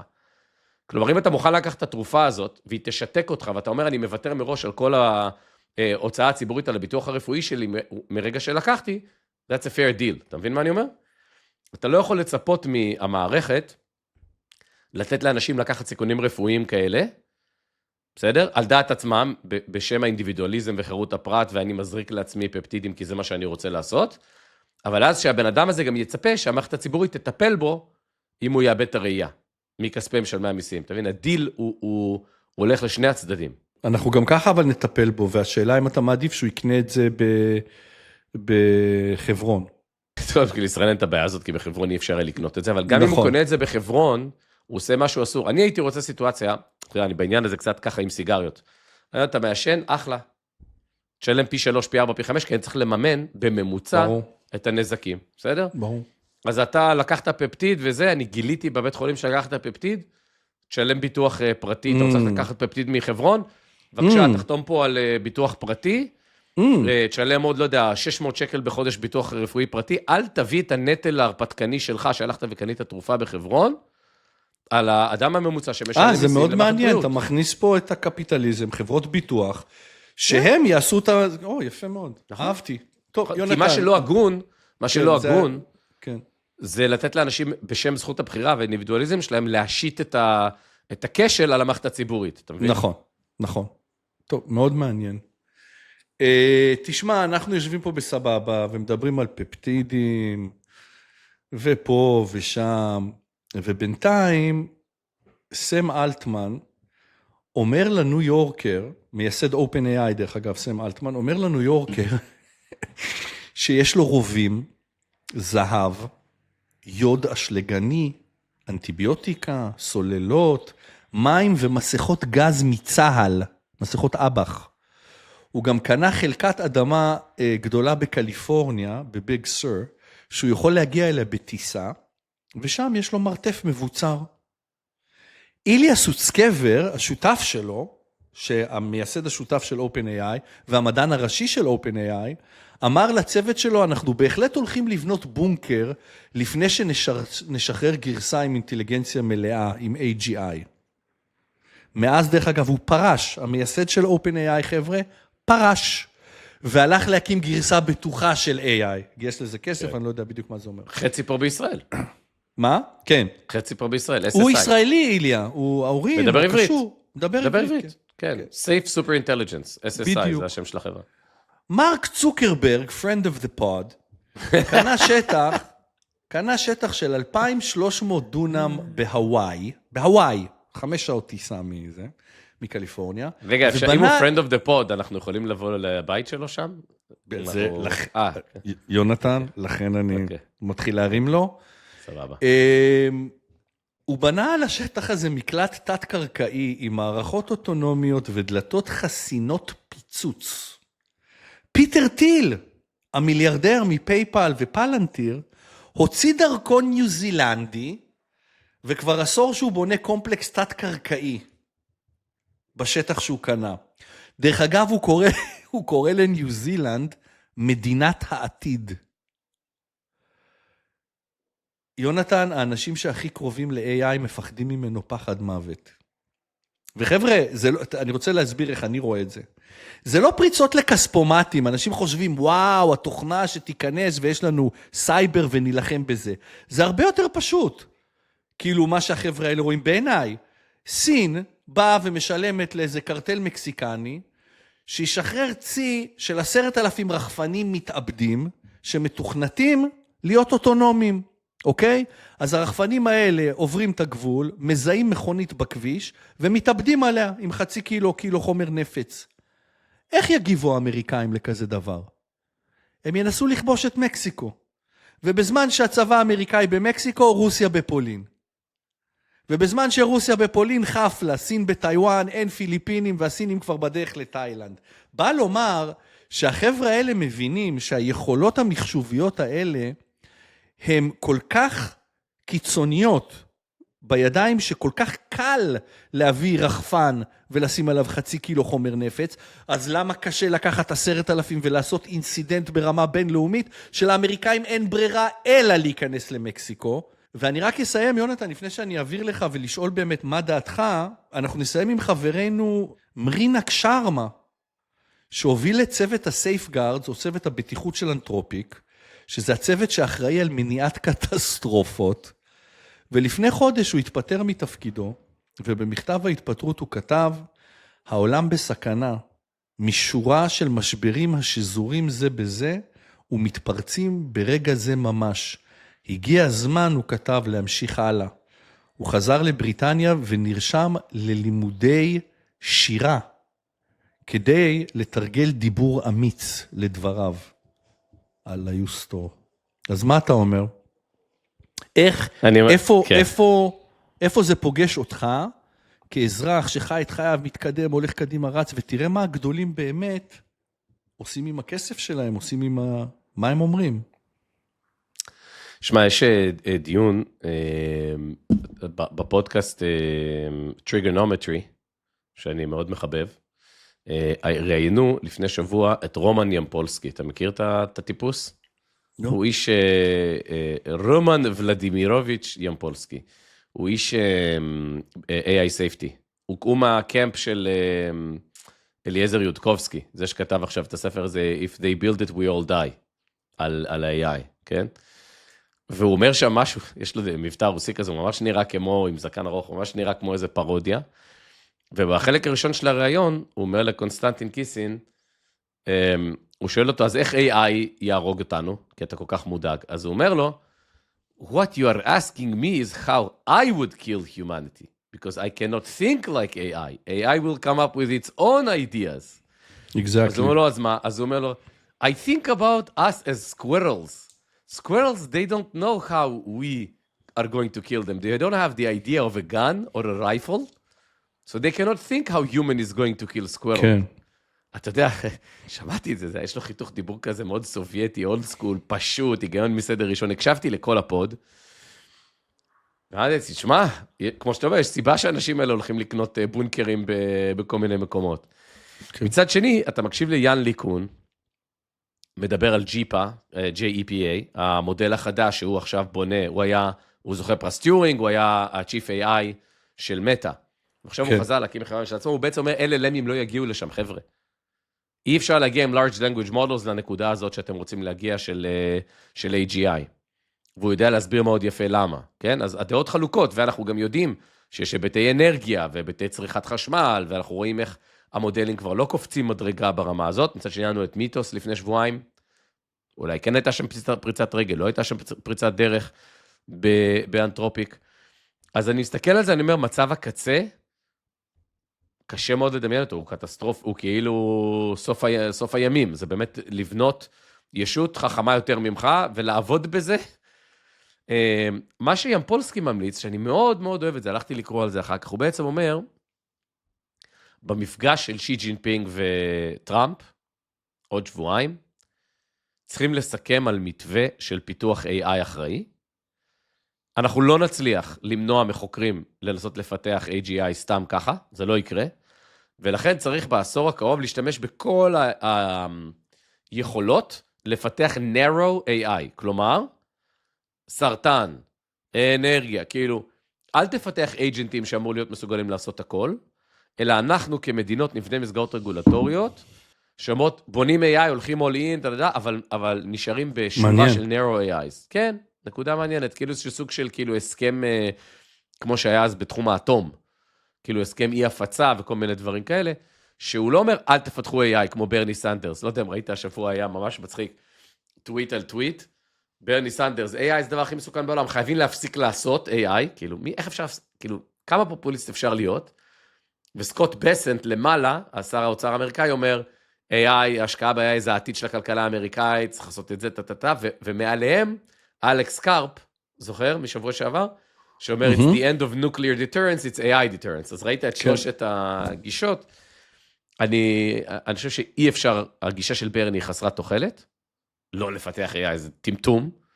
הגישה של פלנטיר נכונה כנראה, שהכיוון הוא להרתעה מבוססת AI ואטום וכל הדברים האלה, ולכן, בדיאלוג בין המנהיגים, כי כרגע זה רק סין וארצות הברית באמת באמת באירוע, אם יש איזה דרך, יש איזו דרך להחליט שעושים AI, רק narrow AI, משקיעים בזה, אני בספק אם אפשר לעשות את זה, כי בסוף החשש... אבל זה הגיוני מה שאתה אומר, יונתן, כי בסוף בשביל ה-AI צריך בערך $500 ביליון של שרתים, ששתי המדינות האלה הן היחידות שיכולות לאשר את הגישה בסופו של דבר, לכוח מחשוב המפלצתי הזה. הלוגיקה שכן הם יסכימו על זה, היא שבסוף אם אחד מהם פרץ, הרי מה התזה אומרת? אני חייב להיות זה שפורץ, לא סין. כן. כי זה הולך להיות פרומטאוס, אני הולך לדעת איך לעשות אש, אוקיי? אבל זה לא. כי האמת היא שאם יצרת את ה-AGI, הוא ישתלט גם עליך. זה כל הטיעון, למה האנשים האלה הולכים לניו זילנד. ואז יש היגיון בסין וארצות הברית לשכנע אחת השנייה, בואו לא נעשה את זה, כי נגיד שאת הגעת ראשונה, תשלטי בי 5 שנים, בסדר? ואחרי 5 שנים זה ישלוט בך. אז מה עשינו? כאילו, הקצה הלוגי של כל התהליך הזה שהוא ישלוט בבני אדם, אז בואו לא נעשה את זה. קיצור, אין לי תשובה מספיק טובה, אבל השיקולים פה מעניינים, וימפולסקי הזה הוא חתיכת דבר, ממליץ לכולם לשמוע את אני ראיתי את הקליפ של זה, אולי שווה באמת לשקוע בתוך זה. אבל אתה יודע, יונתן, בפודקאסט הזה, אתה ואני, אנחנו חושבים דומה. כי לשם רציתי לקחת אולי את הסייפה של האייטם הזה, כי אנחנו אולי לא יכולים להקים מקלט בניו זילנד, אבל כמו שאני רואה את זה, ואני שם את הכובע של המשקיע פה, יש 2 אפשרויות. אופציה א', מלחמת עולם שלישית, סוג של, כמו שתיארתי קודם עם הסינים והקרטלים במקסיקו, וחרבו דרבו על כל הסיפור. במקרה כזה לא יעזור לנו באמת הכסף, בוא, אנחנו עסוקים עם האקדח, מנסים לשמור על הילדים שלנו, שלא יבואו להוריד לנו פה את כל העסק. או, יונתן, אם אנחנו לא נשמיד את עצמנו, אני חושב שיש תסריט מאוד סביר של רגולציה שהולכת וגוברת על כל מה שקשור לשימוש בטכנולוגיות האלה, משמע ממשלות שמחייבות חברות AI לדווח על אנשים ששואלים שאלות מסוימות, מקומות שלא היינו, אנשים שמתחילים להתעניין יותר מדי בתרכובות כימיות שעלולות לגרום למשהו, יקבלו דפיקה בדלת של המשטרה שאומרת, מה הסיפור שלך? אני רואה הגבלה על מחירות של מוצרים מסוימים, ובעיקר מעקב פסיכי אחרי האזרחים. ומעקב פסיכי אחרי האזרחים, זה פלנטיר כמובן, ואתה אמרת אלכס קארפ, ובאת לי בול על המשבצת שאני מסתכל עליה עכשיו, על מניית פלנטיר, ואתה התחלת איתי את כל האייטם הזה, כשאמרת לי משהו שלא ידעתי בשבוע שעבר, שהמשקיע הראשון של פלנטיר זה ה-CIA, זאת אומרת, תאר לך זבוב על הקיר בפגישה של פיטר טיל, עם ה-CIA שאומר, חבר'ה, תתעוררו, זה מה שהמוצר הזה יכול לעשות בשבילכם, כשיגיע יום הדין. ואני לא יודע להגיע מתי זה יום הדין, אבל אני יודע שמרק צוקרברג בונה בונקר בהוואי, אז אתה יודע. ואני מסתכל על המניה, תראה, המניה עלתה 500% ב5 שנים האחרונות, ועם זאת, היא במינוס 23% מתחילת השנה, ואתה יודע, אנשים אומרים, עלייה אגרסיבית מאוד בשווי, ומכפיל רווח של 100 ומשהו, 110, 120, אבל חבר'ה, הנתון רק באופן אישי, בתפיסת עולם שלי, ואני חושב שהרבה שותפים לה, נתונים של מכפילי רווח לא רלוונטיים, כשההכנסות שלך גדלות ב-70% בשנה.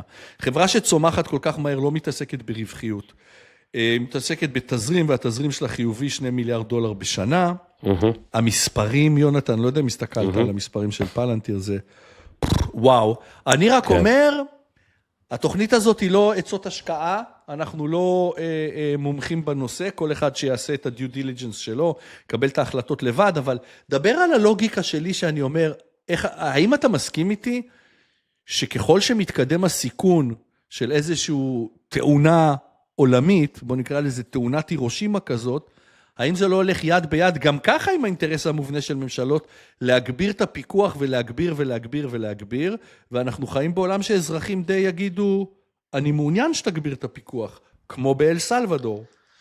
כן, אני חושב שברמת הלוגית כן, אני מסכים איתך, אבל אני שואל את עצמי, האם האנושות לא, אתה יודע, האיש שאני מקשיב לו הכי הרבה בעניין הזה, ואני כל פעם שאני יושב איתו לקפה, אני שמח שמתהלכים בינינו אנשים כאלה פה בישראל, באמת. זה ערן שיר, לא יודע אם אתה מכיר, המנכ"ל הפאונדר של נקסר. באמת, זה כאילו שילוב של, כאילו, באמת, אדם עם תכונות ואיכויות אישיות, ותמיד מוכן לעזור וסקרן וזה.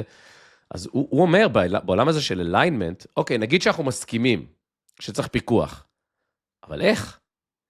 אתה מבין מה אני אומר? כאילו, זה אתגר שאני לא מצליח to wrap my head around, איך אתה עושה פיקוח על הדבר הזה בצורה הזאת? כלומר, למשל, כשהתחיל הנושא של synthetic biology, ואפשר היה לעשות DNA printing, נולדה חברה בישראל בשם Genome Compiler, שעשתה לך קומפיילר אבסטרקטי לעשות DNA, איזה DNA שאתה רוצה. אתה לוקח מפה משם, ואז שולח, ואיזו חברה בארצות הברית מחזירה לך כזה קניסטר קטן, עם מה שעשית, עם המולקולה שכתבת, כאילו, כי בסוף זה אותיות. זה סתם לך כמו מאבד תמלילים. ואז אמרתי לבחור שהקים את החברה, אמרתי לו, תקשיב, עכשיו אני לא יודע מה, איזה מאגר, לא יודע מה, ניגרי לצרפת, שעשה דוקטורט בכימיה ואין לו עבודה כבר זה, ו-I was radicalized, ואני רוצה לייצר איזה אבולה פלוס פלוס. אז הוא אמר לי, אין בעיה, אתה יכול לכתוב בקומפיילר מה שאתה רוצה, כשזה יגיע לייצור, אני בודק, יש שם כאילו, נראה איזה סטרינג זה, אם זה סטרינג מוכר של חיידק, אז זה לא ייצר את זה, אתה לא תקבל את זה, אתה מבין? אז שם יש רגולציה מאוד יפה, כי בסוף זה צריך להגיע לעולם האמיתי, זה צריך לעבור איזה פאזה. פה בדיגיטל, אני שואל אותך, לא יודע, אני מסכים, אבל איך? פלנטיר. מה, זאת אומרת, אתה צריך פלנטיר בכל העולם, זה כאילו היה הסטנדרט, ובכל העולם זה יישב, ואז זה יישב על כל חברת AI. לא. הם יהיו, פלנטיר בעצם בדוגמה שנתת למשל, היא זאת שאחראית לצלצל בפעמון, ב-NSA או ב-FBI או בשב"כ או במוסד, ואל תטעו חברים, אני בטוח שיש לא מעט תוכנות של פלנטיר גם אצלנו, מדינת ישראל משתמשת בתוכנה, אני פשוט חושב שזה יכול, ששוק היעד שלהם הולך לצמוח בענק, ויכול להיות שאנחנו מסתכלים על עתיד של אמנות בינלאומיות למניעת טרור מחשבי, שקשור בזה שכן, מסתכלים על כל מחשב, אולי זה חלק ממערכת הפעלה, אולי ממשלות מחייבות את אפל ואת מייקרוסופט ואת גוגל, אולי זה בבראוזרים.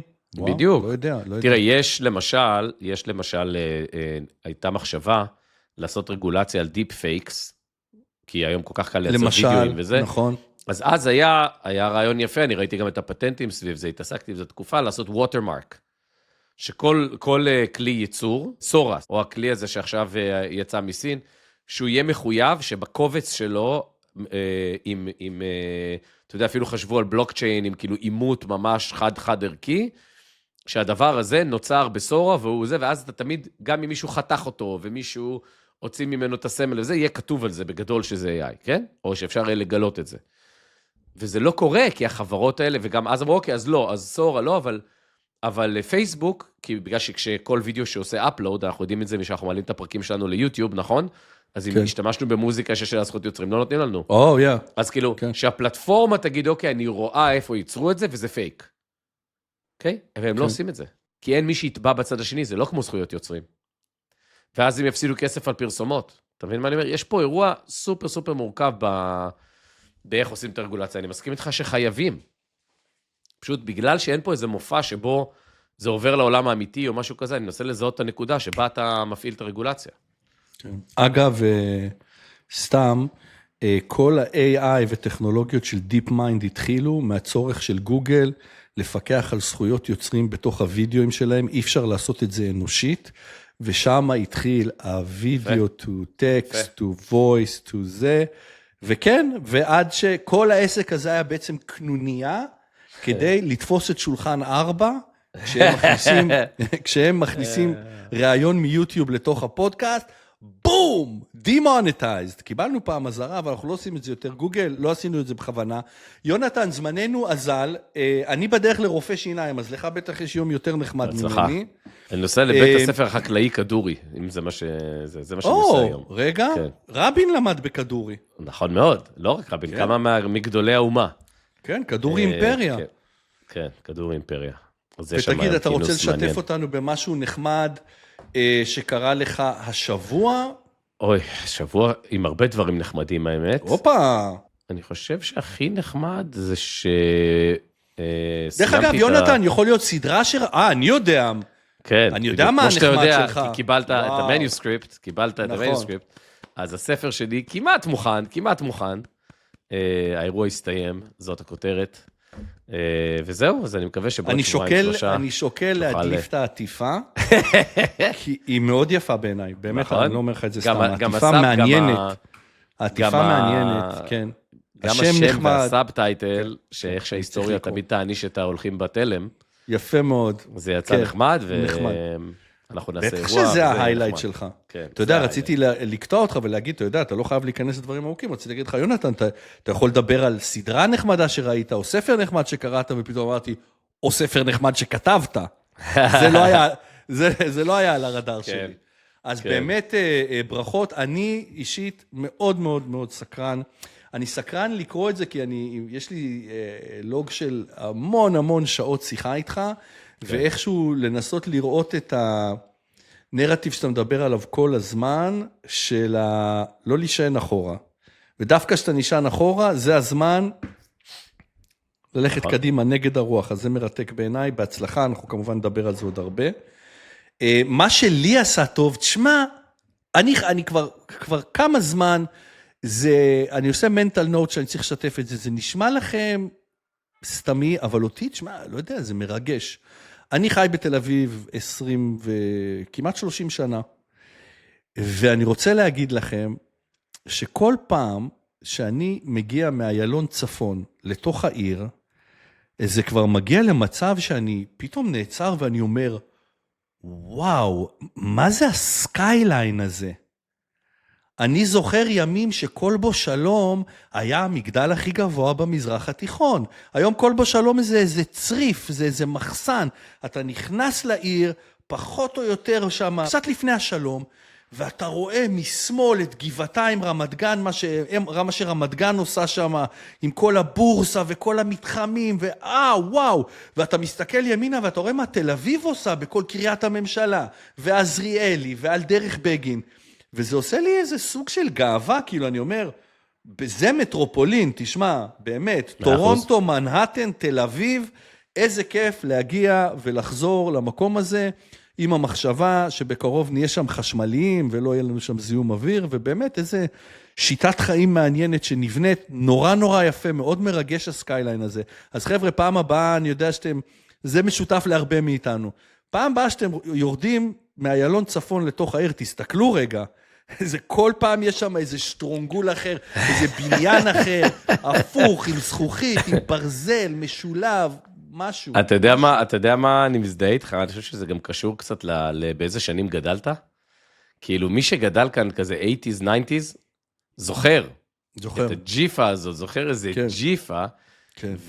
וזה באמת, כשאני יורד לאיילון, אני יורד מהאוניברסיטה, זה גבעה. יש לך view גדול כזה של הסקייליין. זה באמת, אתה יודע. זה גם... זה משהו.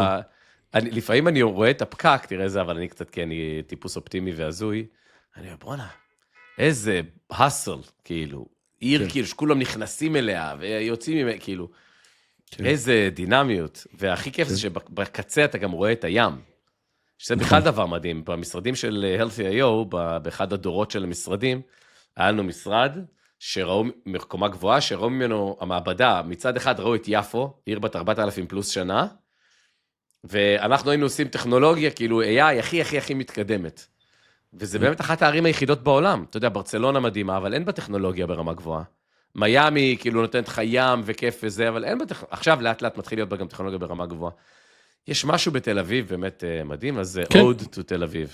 נכון, גם אנחנו במינט מידיה, בקומות גבוהות של אחד מבנייני המשרדים האלה, והנוף עוצר נשימה. אז כיף לראות אותך, יונתן, שיהיה לך יום מוצלח, אנחנו ניפגש בשבוע הבא, שכחתי לציין, כי בהתחלה ביקשו מאיתנו, אני לא יודע אם זה רלוונטי, אבל בזמן שאתם שומעים את הפודקאסט, יהיה 1 במאי, חג הפועלים, והחג שבו דנמרק מתחילה לסובב אנשים חזרה הביתה, אבל נעקוב, נעדכן. יונתן, תודה רבה, היה לי מאוד מעניין, הנרטיב הזה הוא לא פשוט להתעסק איתו, אז שמחתי שנעצנו באיזה קצת שיניים, ונמשיך לעקוב אחרי הנושאים האלה. יאללה, תודה לכולם, שיהיה לכם סוף שבוע נהדר, אוהבים, ביי ביי. שבת שלום.